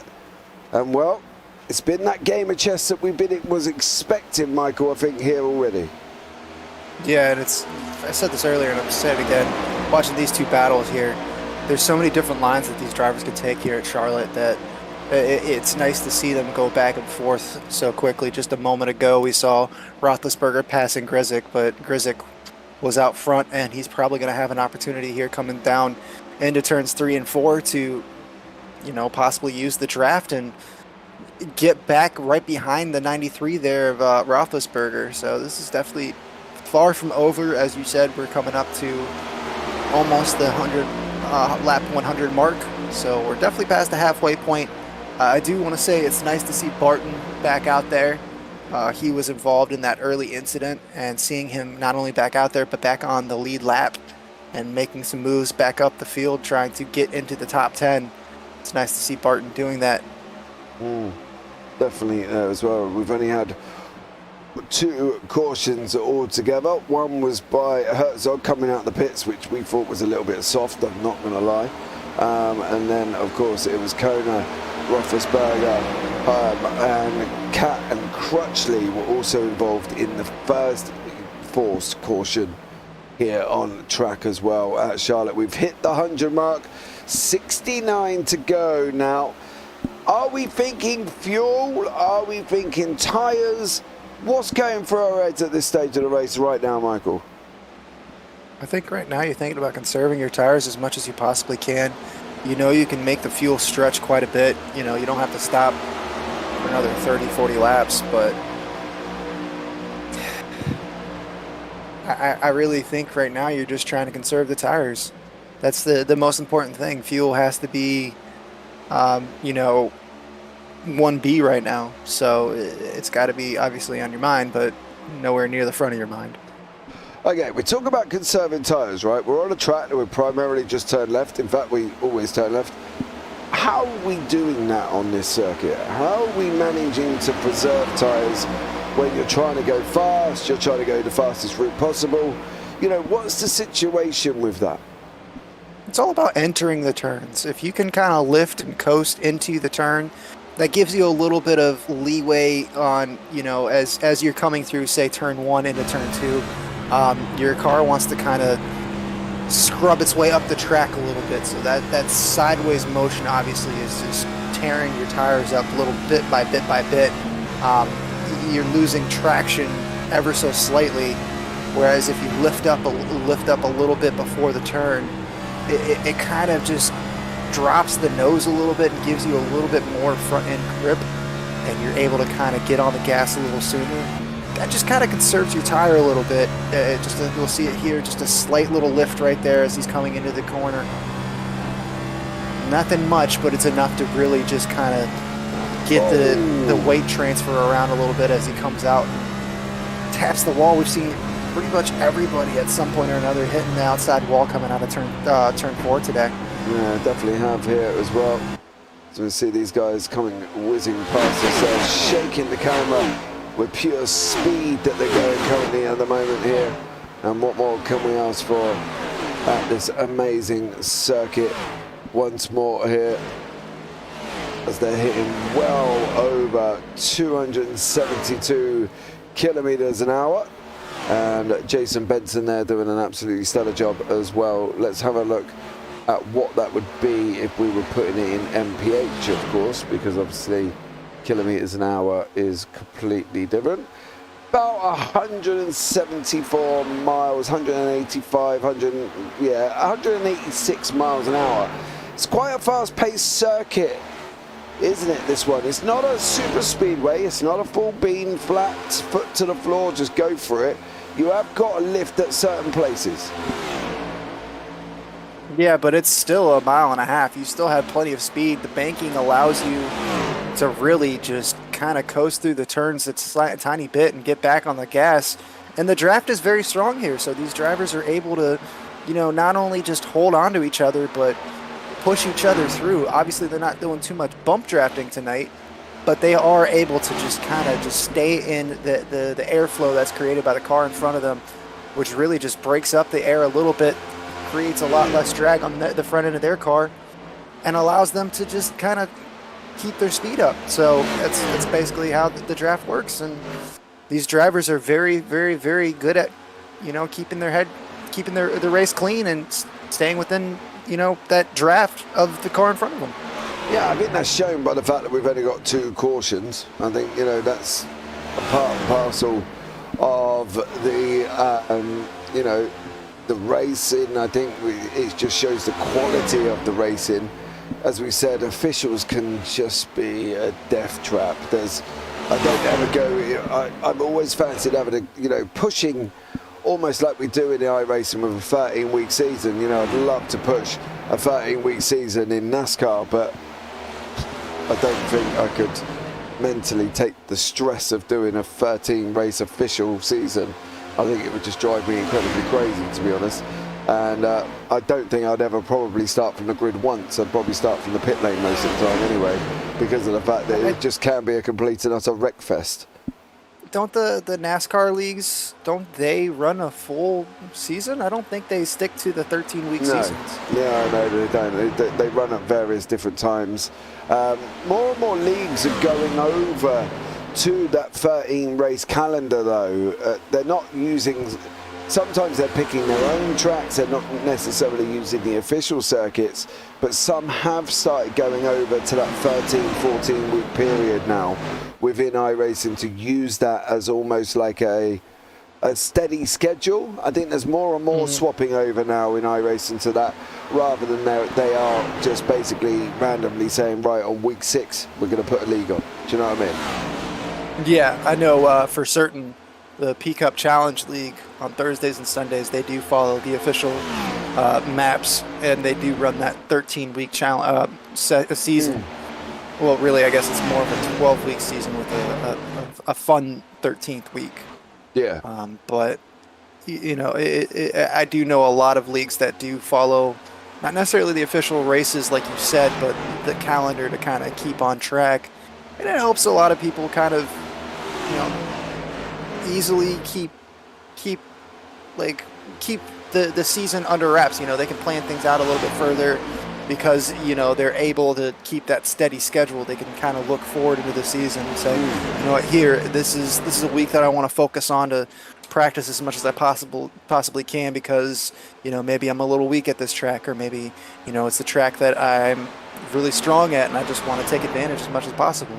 Yeah, absolutely. I fully agree with that one as well. Don't get me wrong, sometimes it's easier when somebody else picks a calendar for you, but I think outside of that, if you're trying to incorporate road courses that might not necessarily be on the official calendar of the NASCAR series, or you want shorter tracks, say for instance like we do at JPB with the Clio Cup, we obviously run shorter tracks because obviously I don't like staring at a 9-minute Nordschleife lap in a Clio. It just wouldn't interest me. I'd rather, tomorrow we've got them driving around Oran Park, you know what I mean? A nice little short track, and that's what they've been used to, the guys who drive them.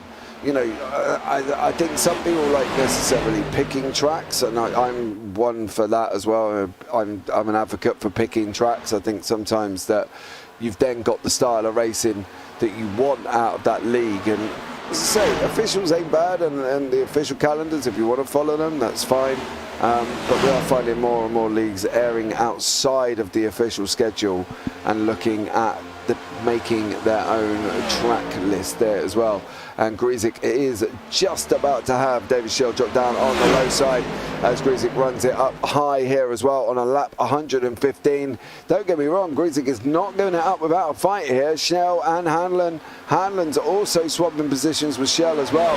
And Matt Herzog looks like he's trying to get himself involved in just using these guys as a bit of a tow around, saying thank you very much, help me out here, because this is where we look at this situation now. If this was a road course, Michael, and this was road cars, you and I both know that I would be screaming about now with blue flags. Yeah, but Kyle Herzog, we know he's fast. He was obviously battling for the lead before that incident happened, coming into the pit lane.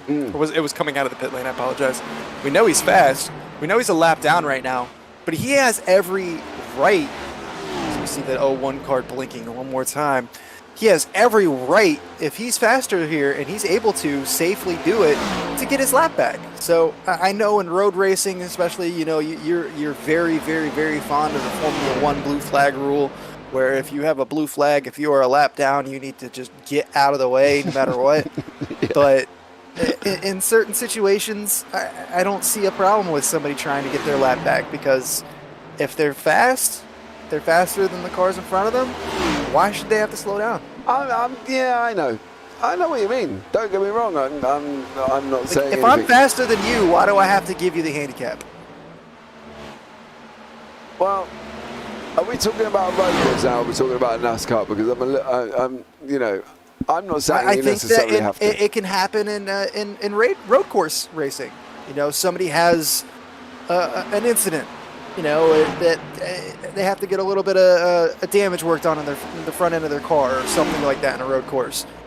But once they get that damage repaired, and it's not a very long repair, they're able to come back out and just lap faster than everybody else. So maybe during that repair they were, lapped, they're a lap down, but they're faster than the midfield cars that they're currently lapping against. Like, why shouldn't they be able to, push forward and try to get that lap back?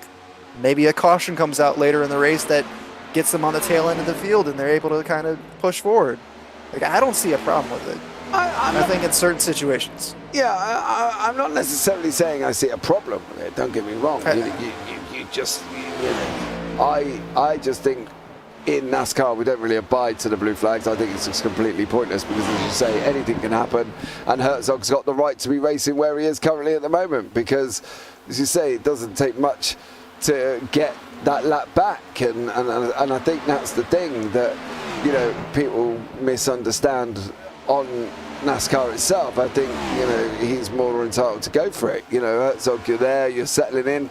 Marty Rogers is in the pits, Brian Cooper's in the pits. He's keeping up with the leaders. We know he's quick in general, so go for it, son. We'll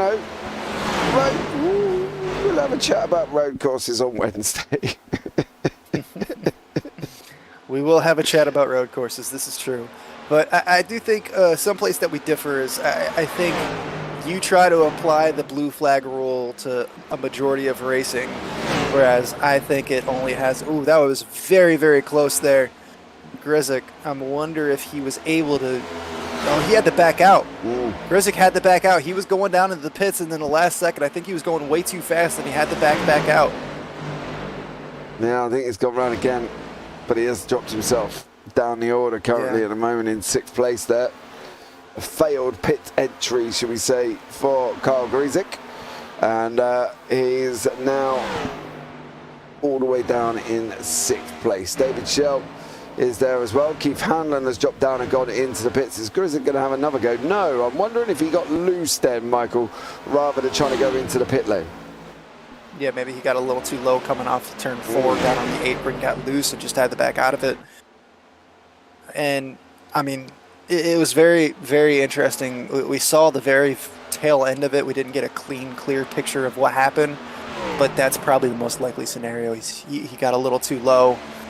I mean, he was doing a great job there. The only car in front of him was Roethlisberger, who was, by and far 3.5, 4 seconds up the field on the rest of these guys. So obviously Roethlisberger knows exactly what he's doing, and he is just on his own kind of planet right now. But these guys have been battling really clean behind him, and it's just kind of interesting to see Gryzik just kind of fall off there out of nowhere. Definitely did there as well. But as you say, we get on lap 124. In hindsight, you know, there is that possibility of the fact of looking after your tyres. You want to make sure, was that an issue that we've been looking at? It's a different scenario, isn't it, here this evening in this kind of racing. Matt Perezzini and David Shelf still side by side currently at the moment. And I got a funny feeling that Perezzini, well, we talk about it religiously, and we can talk about it continuously, and we tell him continuously as well. There's no real reason for him to, at any point in this whole entire race, as he drops down into the pit lane now, make any crazy mistakes anyway. John Crutchley has managed to get himself up into 5th place here currently for this race as well on lap 126. We've only got 43 remaining here, and it's been a swift lap as well. Don't get me wrong, these guys have been doing an absolutely stellar job and keeping these cars on track and not having many incidents, which is absolutely amazing. Marty Rogers down here with John Barton in front of him currently at the moment. So Barton there in front with Campbell. We've also got Cat still out on track, running here in the number 2 car. It's great to see him out still on the circuit currently at the moment. Oliver Turan is still out in the 002. Nice jet black livery. Looking good, looking good. For some reason, minimum effort, but maximum impact. Do you know what I mean? On liveries like that. Yeah, I gotta say, I've always loved that jet black look, the matte black, whatever you want to call it. It's always been just when you have a color like a blue or a green, or in this case a yellow, it just pops so well. It just looks so clean. I absolutely love it. I do want to jump over to Perezzini real quick. I thought that was the absolutely perfectly timed pit stop there. He's completely good to go to the end of the race on fuel. He's got plenty of rubber to make it to the end of the race. He never even dropped out of the well, okay, I guess he's in 12th place right now, so he's just outside of the top 10. But he's in a great position. Pretty much everybody in front of him has to pit, so he doesn't have to worry about anything. He might not end up winning this race, but that was never the goal. Roethlisberger, I mean, bar some sort of crazy incident happening, Roethlisberger has this race locked up already. We still have another 39 laps here, so it's probably the best opportunity here for Perezzini to go in, just get it done, get it over with, get your fresh rubber, and pretty much stay out of trouble for the rest of the race. Yeah, absolutely. No need to over push it at all for him. He's got what he needs, he's doing what he needs, and he is showing why he is leading this championship. John Barton down here still with Marty Rogers battling away, and Al Corey all the way down in 10th place currently at the moment. Keith Hanlon is nearly a second in front of him at this moment in time, so great stellar job by these guys here as well. Best times on the left hand side now you are looking at currently at the moment. Perezzini is down in 11th place here, so he's going to be obviously working his way through. He's on pit stop number 3. There are still guys on 2, and for some reason I got Carl Gryzik only on 1 pit stop on lap 70. So Carl Gryzik there is definitely doing some very good tyre saving there, Michael. Yeah, definitely able to stretch it that far. That's insane. Yeah, I'm kind of shocked by that. Everybody else is on 2 pit stops. We've got our championship leader Perezzini on 3. But I think we're going to see Parasini moving back up the field quite rapidly here now that he's on that fresh rubber and pretty much everybody in front of him has to pit still. But Kyle Grezik just having a great race. We did see that one strange little incident where he kind of jumped down to the bottom of the apron and then had to come back up, and I'm not sure if he got loose like you said or what, but aside from that incident, he's been absolutely on fire tonight. Great race here by Kyle Grezik. Yeah, definitely as well. And obviously, we've still got Roethlisberger out in front currently at the same time as well. So Kyle Roethlisberger is out in front currently in this race as well. John Barton still down here now. He's got the car beside him currently at the moment. Marty Rogers is 6/10 in front. Oliver Turan 3.2 seconds back at this current time on lap 34 with 35 to go here as well. And what a great evening of racing this has been, Michael, I think. Yeah, I think this has been very solid. We've seen some great green flag racing. Only 2 cautions, and aside from that, even and the second one was really just kind of a funny caution that the flag even came out. So really, I think we've only had 1 true caution tonight. Been great, great clean racing. Yeah, that weird one with Herzog was a little bit light, wasn't it? Let's be in conjunction to it. Do you know what I mean? Yeah. It must have been something that triggered iRacing to throw that yellow out, but he was I thought he was well below the apron. I didn't see anybody too close to him, so I thought he had saved it. Coming out of the pits on cold tires, he probably just goosed it a little too much and got loose. He did touch the inside wall, so maybe that's what iRacing saw and threw the flag, but yeah, I think that was kind of a weak flag there. It really did help him out quite a bit, though, to kind of recover from that situation. Yeah, he definitely did there as well, and it's allowed him to come back through the order for Herzog, and he's now currently sitting down in 8th place here at this moment in time. Top 10 currently: Roethlisberger, Hyatt, Shell, Greasy, Crutchley, Benson, Barton, Herzog, Handlin, and Perazini. The man that can wrap up the championship, sitting in 10th place in what is kind of his minimal, but I'm sure more is to follow from Perazini, and he will look at moving up a little bit further here as well. And, this battle here with John Barton is not going away. They are still battling each other tooth and nail here, and what a stellar job both of these drivers have done to start moving forward and battling away quite nicely. So something to look forward to for the last, nearly 27 laps here before the end of this race. And it's been a battle of wits, a battle of the mind, mentally and physically, I think, Michael, on this one. Yeah, it's definitely been a mental battle, that's for sure. We have seen a lot of clean racing, and these drivers have given enough space, but as we see John Barton trying to make the move down to the bottom here, is he going to be able to make it stick? It looks like he's got a nose out. We're going to have to see coming down the back straight here if he's able to hold on to it coming into the turn 3. It looks like he should be able to hold on, and yeah, that is going to be done and dusted, but the 32 is not able to come back on him, so that is a move there for Barton on Rogers. Yeah, it definitely is. Barton is through, and I'm sure these guys are not going to be the last situation here as well. I'm sure they're going to be still fighting it out. Pit stops coming underway. Roethlisberger has gone in here as well. Greasy has gone in for his second one on lap 138 there, Michael, and that's definitely going to take him to the end, isn't it? I would have thought. Yeah, no, anybody that's able to pit now is definitely getting to the end of the race.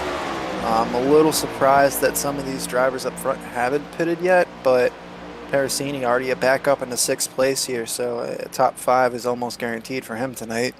Unless something crazy happens, Parasini is going to be your championship winner. I really do think that was a perfectly timed pit stop for him to come in that early. So we see Roethlisberger still kind of falling down. It looks like he's coming into the pits no, I apologize. That's a shell coming to the pits right now. Yeah, it's already Benson takes the lead. So, well, it's definitely going to be an exciting one, guys, as we're coming round to the last part of the race. Don't go anywhere, because you're not going to want to miss any of this action here as well, with Barton, Grizik and Hyatt mixing it up in the midfield. Then we've got Herzog back into second place. Perezzini can be your champion at the end of this one. He's just got to stay inside the top 10 currently at the moment for Perezzini, and he's doing an absolutely stellar job and doing everything he needs to do, to be honest, Michael. I think he's driven absolutely perfectly.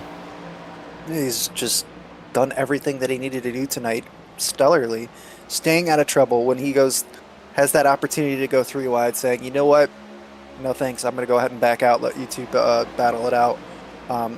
Well-timed pit stops, able to make his tires stretch out and last, but not asking too much of them, not asking too much of his fuel distance. Just everything he's just absolutely nailed perfectly so far tonight. And all he's got to do is just bring it home for these last 25 or so laps. Definitely has. And I think he will do it as well. I don't think there's any doubt about that. Oliver Turant here in the 002, fighting it out with Schnell in the 01. And Hyatt and Grizik. I think Grizik's going to make a move and probably look at breezing past on this one here as well. And he will be looking to move up as well, I think, Michael, as probably as quickly as he can, coming to, considering we've only got 25 to go. Yeah, down to 25 laps here. And it's been a great recovery drive here by Hyatt. Hyatt had that incident right there towards the beginning of the race. I believe he hit the wall before the caution came out. Yeah. Or maybe he was involved in the caution itself. But either way, yeah, he was down a lap. He was having a lot of issues there at the beginning of the race, and now moving back up into the top 10, up into 7th place. He does have a lot of pressure coming from Kyle Grizik right behind him, but a great recovery drive tonight for Ryan Hyatt. Yeah, absolutely as well. He's done an absolutely stellar job and is sitting in 7th place. Perezzini there with Roethlisberger closing an absolute rate of knots here. Is he going to be sweeping around the outside?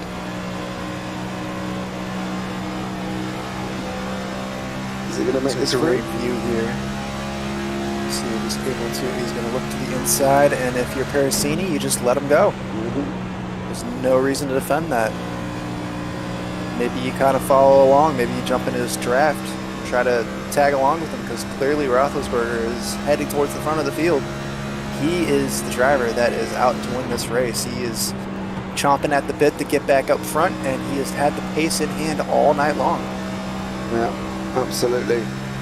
Again, as we say it numerous amounts of times, no need to fight. No need to fight at all. Keith Hanlon just going past Herzog here. So he is fighting it out for what is effectively 2nd and 3rd on track. 22 to go. Who's going to struggle with tyres? Who's going to struggle with fuel, Michael, you reckon? I think I'm going to go with Herzog. I think Herzog is definitely going to have some issues here. He is off of the pit cycle, the pit window cycle, so here towards the end of the race, he's definitely going to be hurting for grip, I think. Roethlisberger, on the other hand, already up into 2nd place. I think it's going to be his race to lose at this point. Benson is just up the road from him. Oh, no, Benson is in the pits, so yeah. that puts Roethlisberger back on top with Hamlin behind him, and Perezzini up in the 3rd place. So been a very slow, long game played here by Perezzini, but it's working out quite nicely in his favor all night long. Perezzini pitted on lap 125. So he's going to have gone 44 laps on tyres. Yep, and these guys have been able to stretch these tires 70-plus laps, so... Ooh. Benson is just coming out, I believe. I think he's just coming out of the pits. Yeah, he is. He's just exiting out the pits. I did wonder why he was going slow. But Hanlon and Perezzini battling away for 2nd place. 20 to go inside the final 20. Is this where you're moving that queen into position to checkmate that king, Michael? Absolutely. This is the time to make the move. If you got one, just go for it here. Now, if you're Parasini, you want to be a little bit more cautious, but if you're Hanlon or Roethlisberger, just go for it. You got nothing to lose at this point. Parasini is the only person up here in the top 3 that has anything to lose. Yeah, definitely that as well, and he's going to definitely try and be careful about it. That is Benson in front in the 42. Obviously, he's just come out of the pits. We are probably half expected him to pull away from Parasini with 19 laps on the clock left to go. So let's see how these guys get on for the last 19 laps. We've lost 2 so far. Brian Cooper is out, and Josh Kona is out, and Josh was out on lap 61. Brian Cooper on lap 119. What did actually happen to Brian Cooper? I'm not sure that we saw that. That's because Brian Cooper entered the pits completely on his own and did not come back out again. Okay, he must have been having a That's rough why night. I was going to say that's why we didn't see it. I'm pretty sure I didn't miss anything with Cooper there as well, but he's went into the pits and dropped out. Herzog's got into the pits here, Michael, which we said he might struggle, and he has done, and now he's gone into the pits. Turan, Marty Rogers, Oliver Turan, and John Crutchley are very close together. The old scoreboard can't even keep up to which way they are at the moment either, but it is Crutchley in front of Turan, and Al Corey, well, was in front of Shell. I got a funny feeling Shell's going to run around the outside. Yeah, it looks like Al Corey's just kind of sitting still there for a moment. I know it was just the run that Shell had, but it almost looked like Al Corey lifted off the gas completely. We see Herzog coming back onto the track, but he's going to be a lap down here. He was definitely off of that pit cycle, so unfortunate for him, but he was going to have to make that pit stop no matter what. Now, 16 laps on the clock here, ladies and gentlemen, of the Nodge Vegan Energy 169 live from Charlotte with myself, James Parfitt and Michael David in the booth here, bringing you all this action. Ryan Hyatt has got Kyle Griesig about 4 tenths back currently at the moment as well, so he's got 15 laps to try and produce some goods here, currently sitting in 4th place. I think, to be honest with you, I think when you look at races like this, you know, these guys have done an incredibly stellar job. They've done an absolutely amazing job here, keeping the car on track. They've been at this now, for almost a couple of hours. So it's definitely a more mental game, isn't it, when you're doing long runs like this? Yeah, it's definitely something that you got to keep your head down, keep your focus. It's so easy to just lose focus for just a split second. That's all it takes to tap a wall and ruin your race, you know, break a toe link. These toe links are so fragile here. You know, we've seen it before. It doesn't take much for one of these next gen cars to get into the front right of that wall there, the front right of the car, and just absolutely just blow your race. So you're Parasini, you got to keep your head down, but he's doing a great job. He's got a 3.75 second gap to Roethlisberger, but he's dropping Hanlon like no other, so he's absolutely in no stress right now. 12 laps to go. I think if you're Parasini, you're just hanging on there, man. This is where the mental toughness comes in. But he's got 2 wins out of 10 races, and 7 of those 10 races are top 5 finishes. Consistency is the key, then, if that's what we're looking at from that point of view. Absolutely, and he's just shown all season long that he's able to keep that focus, that he's able to keep his head down and just do what he's got to do. Yeah, absolutely. Last 11 laps currently at the moment. Closest battles, Crutchley and Barton. Hyatt and Griesig. You see both of them in the shot together there as well. And of course, Benson is down here currently with Dustin Barton, and these guys are just about to be lapped by our leader. Zach Roethlisberger is going to take another victory here this evening as well, I'm going to believe. He's done 8 races, 5 victories. Well, makes you wonder where he would have been if he'd finished a full season. Seriously, this dude has just absolutely smoked the field tonight. He's just been the class of the field. I think we've seen how consistent Parasini can be. We see him as the champion because obviously he earned the championship. But that being said, Roethlisberger, just out of the gun, just starts from the back of the field, just absolutely dominates the field. So it's been a great race for him, and we can see what could have been for sure on display here tonight. Yeah, this could have been for the overall championship here as well, and it would have been an interesting fight with Roethlisberger and Perezzini. He is just coming up now. Lapped Rogers. He's got Benson next on his list here as well. He's done an absolutely stellar job. 8 laps to go. Still flying. Closest man behind him is Matt Perezzini, who we know has just got finished in the top 10 for the championship. So Matt's not going to be pushing this situation any harder than he needs to. Ryan Hyatt is now with Keith Hanlon, and Hyatt just takes the inside line. Job done for him. Carl Griesick coming through, is looking at trying to come through as well here, but he just doesn't look like he's got the pace at the moment, Griesick, of Hanlon and Hyatt here in front of him. Yeah, these two battling it out definitely seem like they're holding on pretty well, but as we say that, we see Griesick kind of coming in the back here, so maybe he does have a little bit more pace in hand. Maybe he was just kind of holding off a little bit just to see what was going to happen between these two and kind of pick his way in. So it looks like he's taken that bottom line. Hanlon's been up on that middle to high line, and he's losing touch with Hyatt now, so the draft is just going to be right here in Grezik's in Grezik's way, and it looks like Grezik is going to have the move done by the time they come around to the start-finish line. Yeah, definitely is it. Job done and dusted. 6 to go from Charlotte. Roethlisberger out in front. Benson is battling. Barton is battling as well for these positions.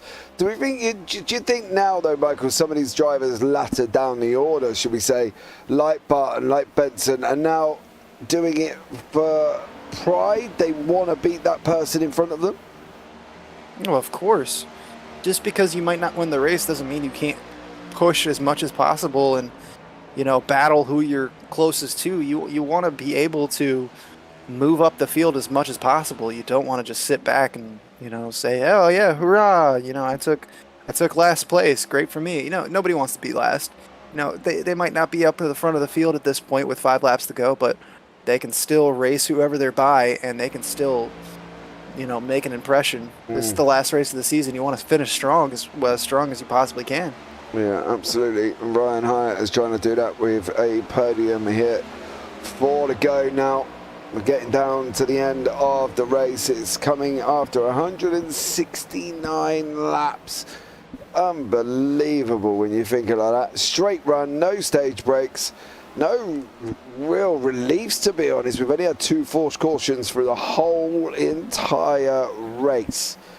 2 forced cautions through the whole entire race. It's been absolutely incredible driving from these guys, and amazing. 3 to go, and it's I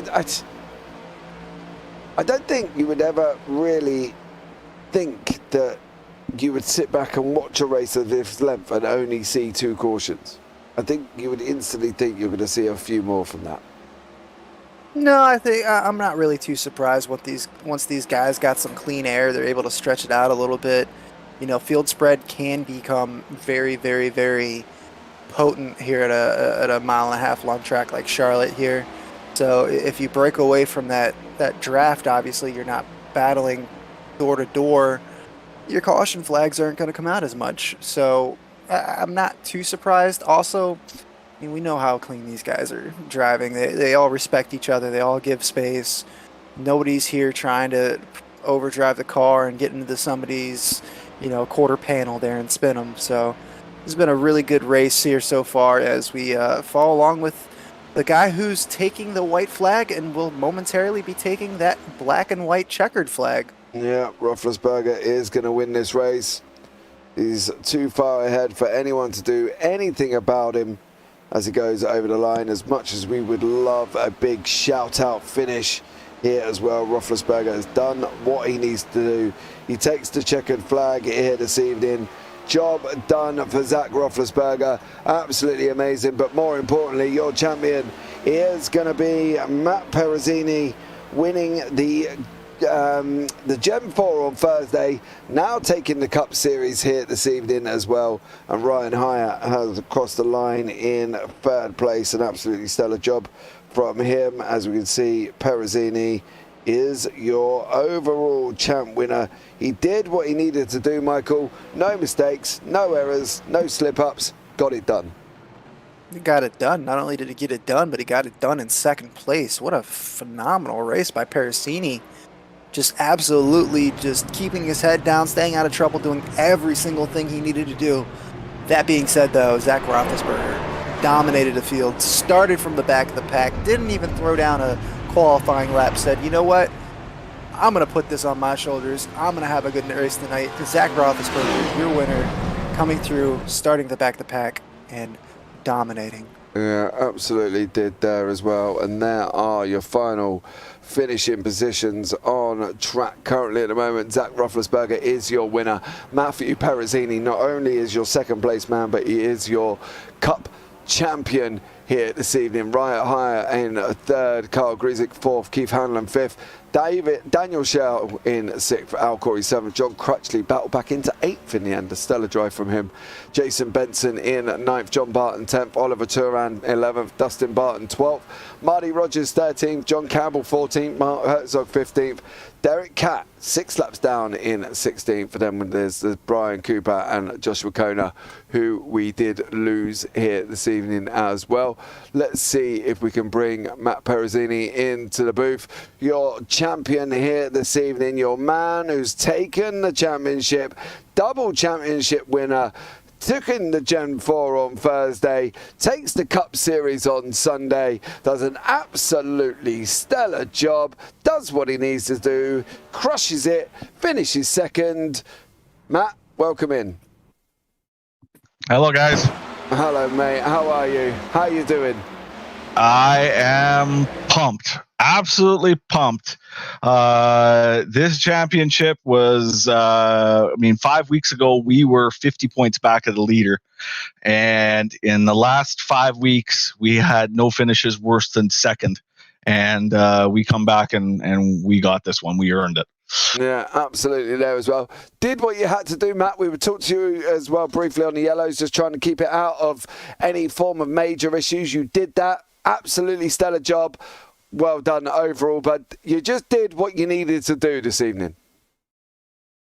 Yeah, we did. The first run, I had a really hard battle with Rafter and just absolutely killed my tires, and that really hurt them. And then the second run, I changed my entry and my line a little bit, and that really helped to conserve them. I wish I could have been on equal tires with Zach, because I think we could have had a pretty good battle to the end there. But congratulations to him on the win, well deserved.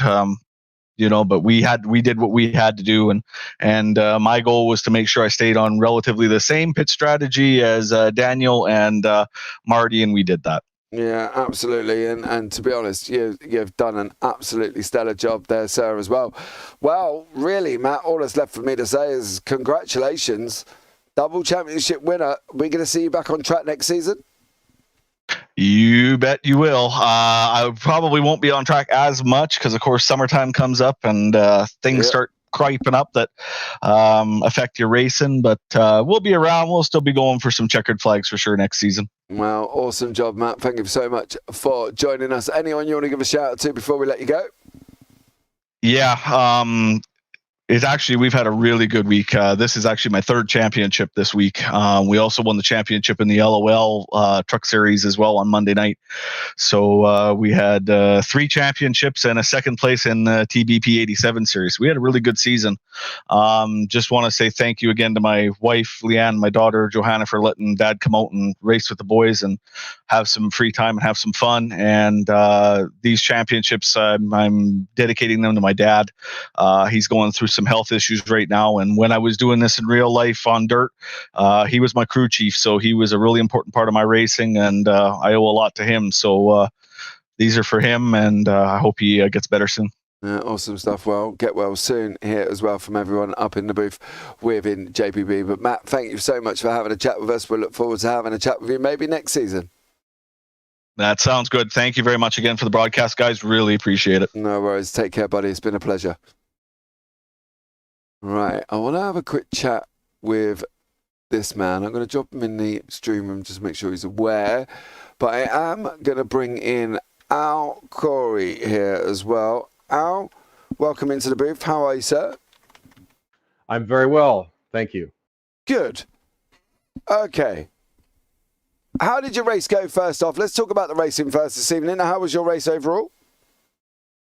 My race was pretty dull, not much to report. Just ran around in circles, pitted a couple times, and finished in, I don't know, 7th or 8th or wherever it was. I didn't have leader speed, and I never really could make my tire savings pay off. So it was just sort of an average night for me. Yeah, awesome stuff. Okay. Now, Al, let's have a chat about your upcoming season within TP. You know, what have you got coming up, and tell everyone how they can get involved. Okay, super easy. So we've got a really exciting new season starting up. Next week is preseason. So all 3 races are open hosted. You can search for TBP for triple bypass. Search for TBP under hosted on Tuesday night, late models. Thursday night, Gen 4, and Sunday night, Cup with Next Gen, and also as a bonus on Wednesday nights, we're doing some road racing fun. So if you search next week and hosted for TBP, you're going to find us for some open hosted racing. If you want to jump right in and get signed up for next season, which will start in 2 weeks, you can just visit the link at the bottom of this video description, and we will happily get you signed up on Discord and for the race. But we are really excited about next season. We had a strong first season, and we're looking for some more drivers. Well, there you go, guys. If you want to get yourselves involved, you can as well. It's been some incredible racing. You've seen how clean it is here as well. When you go 169 laps and you only have 2 cautions, that's an incredibly good, great feat in its own right as well. Al, thank you so much for joining me in the booth there, buddy. Anyone you want to shout out before we let you go? I just would like to thank you and your broadcast team for being with us this season. It was an absolute gem of a broadcast each time you did it. And really thank you to all you and your crew. Awesome stuff. Well, it's been an absolute pleasure being in the booth with you as well. And look forward to more next season there, Al. But for now, mate, you take care and have a good week. Ta-ta for now. Take care. Well, there you go, Michael. That's how they want to get yourselves involved as well. Well, how do we sum that up there, Michael, for this evening's racing? Well, the championship winner showed how consistent he can be by finishing 2nd place. But we also saw that if Zach Roethlisberger has anything to say about anything, he is absolutely stunningly fast and can dominate a race just like that.